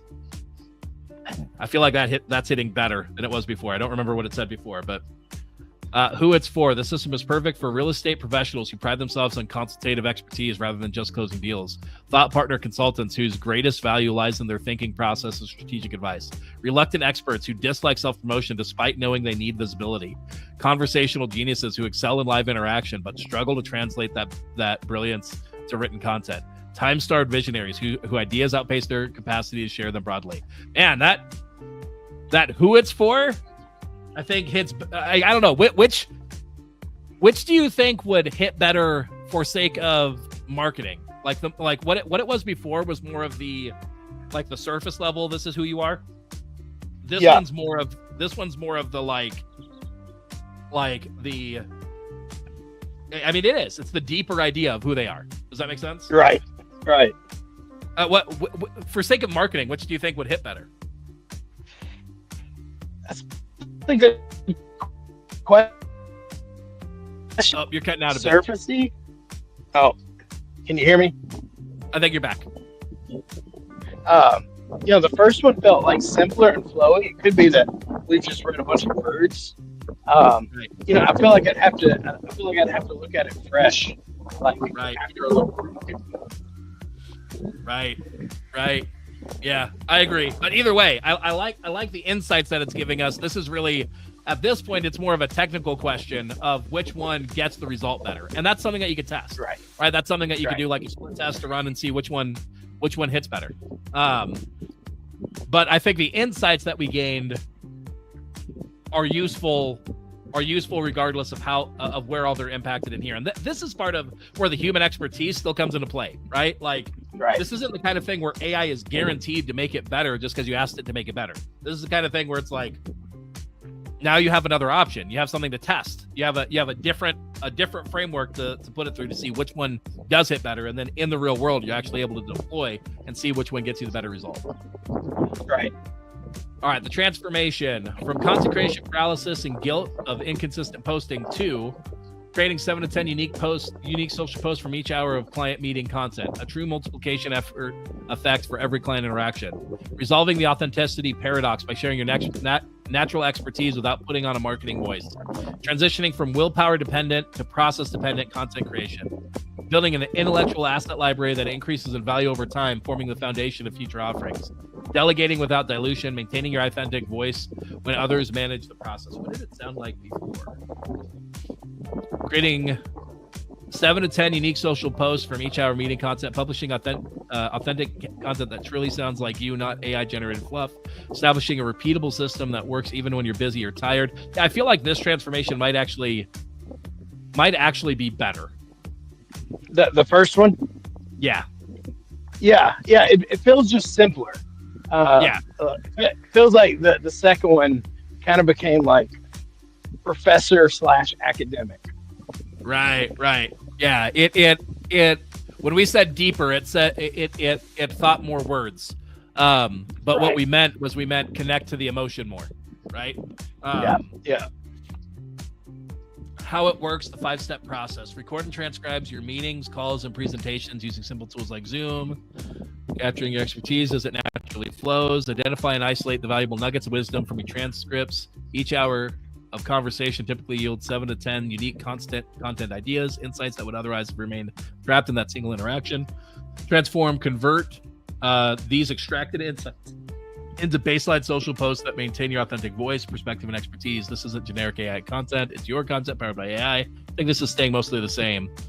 Customize your baseline content. Yeah. Distribute. Perfect. What makes us different?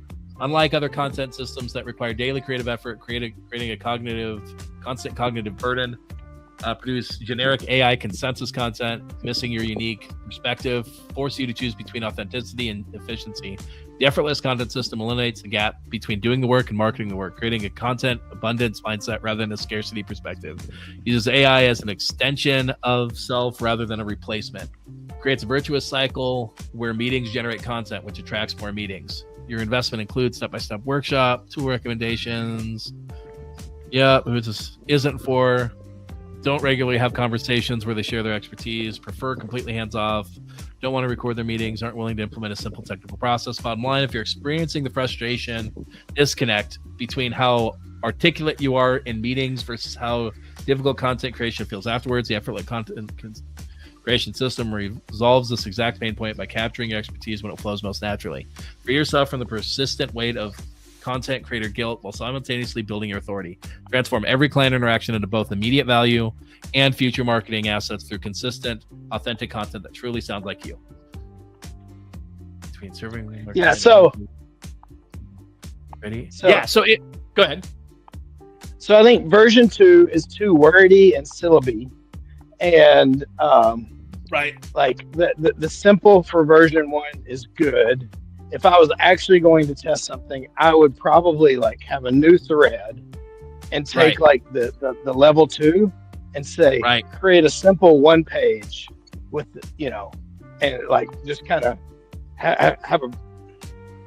try to do that, because it's trying to do 2 things at once right now, and I think it's messing it up. Yeah. So and here's how I'd at least try to see if a third stab at this might work. So there's some good aspects of that and bad aspects. The thing I like is when we connect to the emotional ideas that impact someone. The thing I dislike is when we make the one sheet overly verbose and wordy needlessly. Please strike a balance between the 2 versions, pulling on the strength of the emotional connection while threading the needle of the simplicity of the first. Please give me a new version based on that feedback.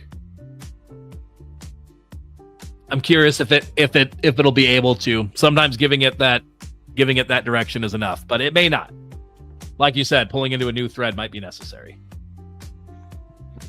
The other thing that I'll do sometimes is I'll actually just edit the response above and put that, which I learned from you.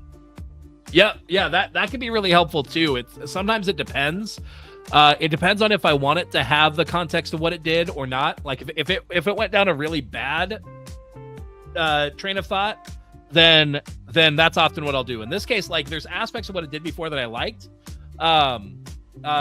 It's mostly a refinement of what it did that I want, if that makes sense. So let's see how this one came out. So the effortless content system transforms the expertise you already share in meetings and client calls to authentic social media content without creative blocks or extra time investment. The system flips traditional content creation upside down. Instead of staring at a blank page, you leverage the insights you're naturally sharing in your daily conversations. Why it matters. Most professionals excel in conversations but struggle to recreate that brilliance in their content.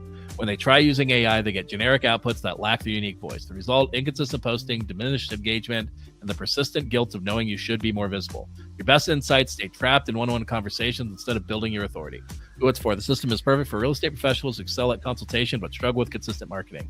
Coaches and consultants whose expertise shines in client meetings. Thought leaders who dislike self-promotion despite knowing they need visibility. Busy entrepreneurs whose client work always seems to take priority over marketing. If you're articulate in meetings but find content creation draining, this system was built for you. The transformation from blank page frustration to content confidence. Turn each hour of meeting content into 7 to 10 unique social posts. Create content that genuinely sounds like you, not AI generated fluff. Free yourself from the mental burden of I should be posting something. Build a valuable content library that documents your expertise over time. Easily delegate content creation without losing your authentic voice. How it works: 5-step process. Capture, record, and transcribe your meeting using simple tools like Zoom or Crisp AI. Extract. Identify the valuable nuggets of wisdoms for your transcripts that would otherwise remain trapped in that single conversation. Transform. Convert these extracted insights into baseline social content, social posts that maintain your authentic voice and expertise. Adapt. Customize your content for different platforms and formats while maintaining your unique perspective. Distribute. Implement a consistent publishing schedule that keeps your content flowing without daily creative effort. Yep. What makes us different? Separate your client work from your, unlike other content systems that separate your client work from marketing efforts, produce generic AI content lacking your unique perspective, require creative energy you don't have.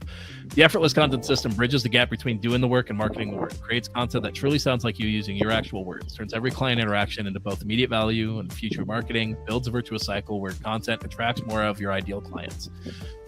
Your investment includes, that's all the same, who this isn't for, aren't willing to, yeah, perfect. If you're tired of the disconnect between how articulate you are in meetings versus how difficult content creation feels afterwards, the effortless content system bridges that gap. Stop letting your expertise remain trapped in conversations. Start building your authority through content that actually sounds like you, without the stress and time investment of traditional methods. Resolved the conflict between serving clients and marketing my business. Every great conversation now automatically becomes great content. I finally freed myself from the guilt of inconsistent posting. Ready to transform.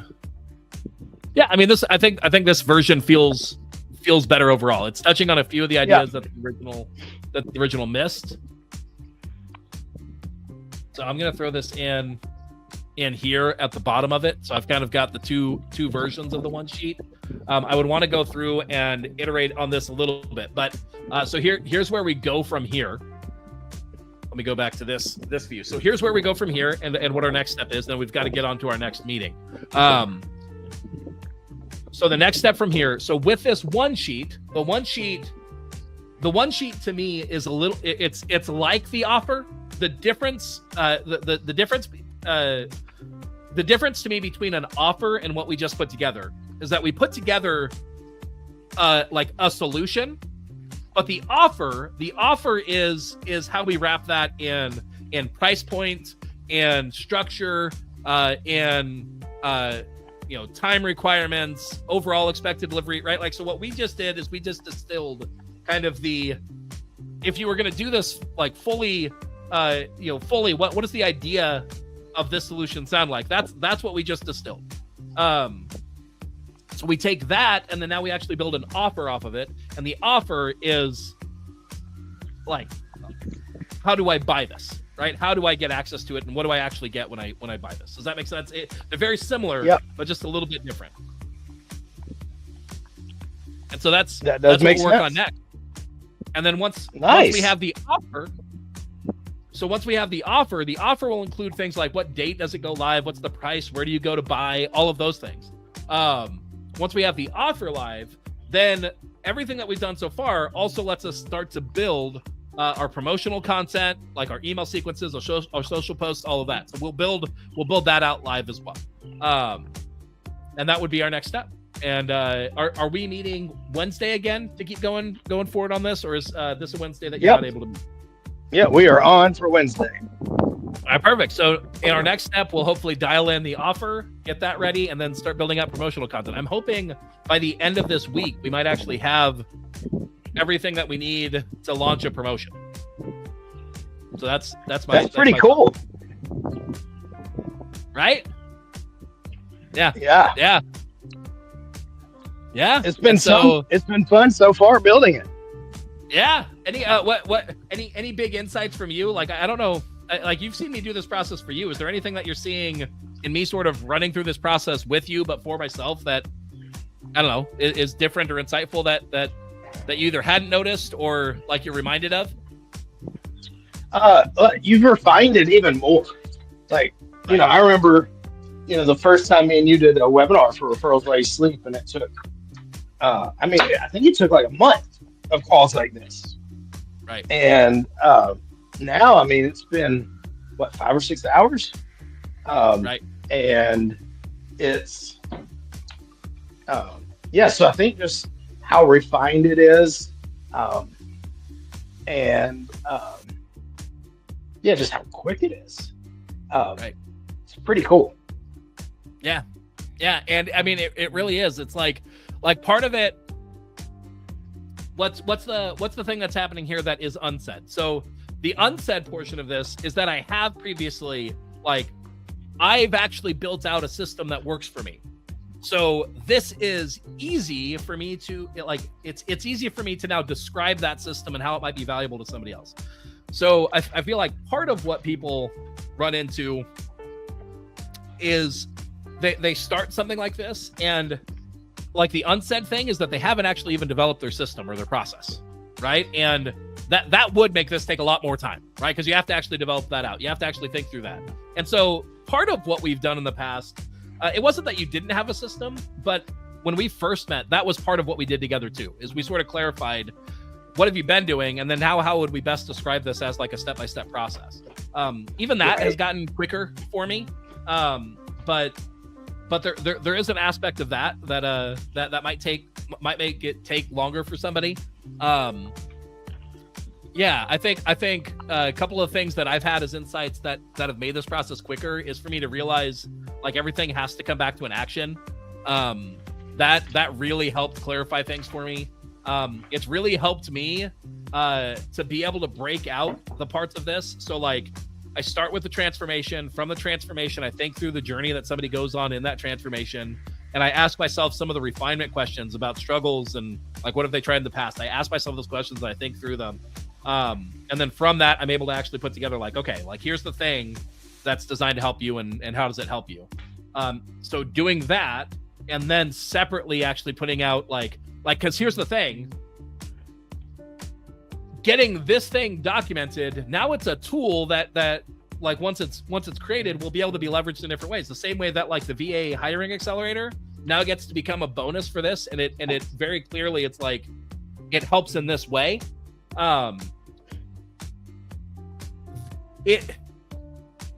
That becomes part of how we're putting this together as an offer, right? The offer is both this solution plus the VA hiring accelerator offered as a package, plus the live portions. But in the future, we did the VA hiring accelerator as a live cohort at a certain price point.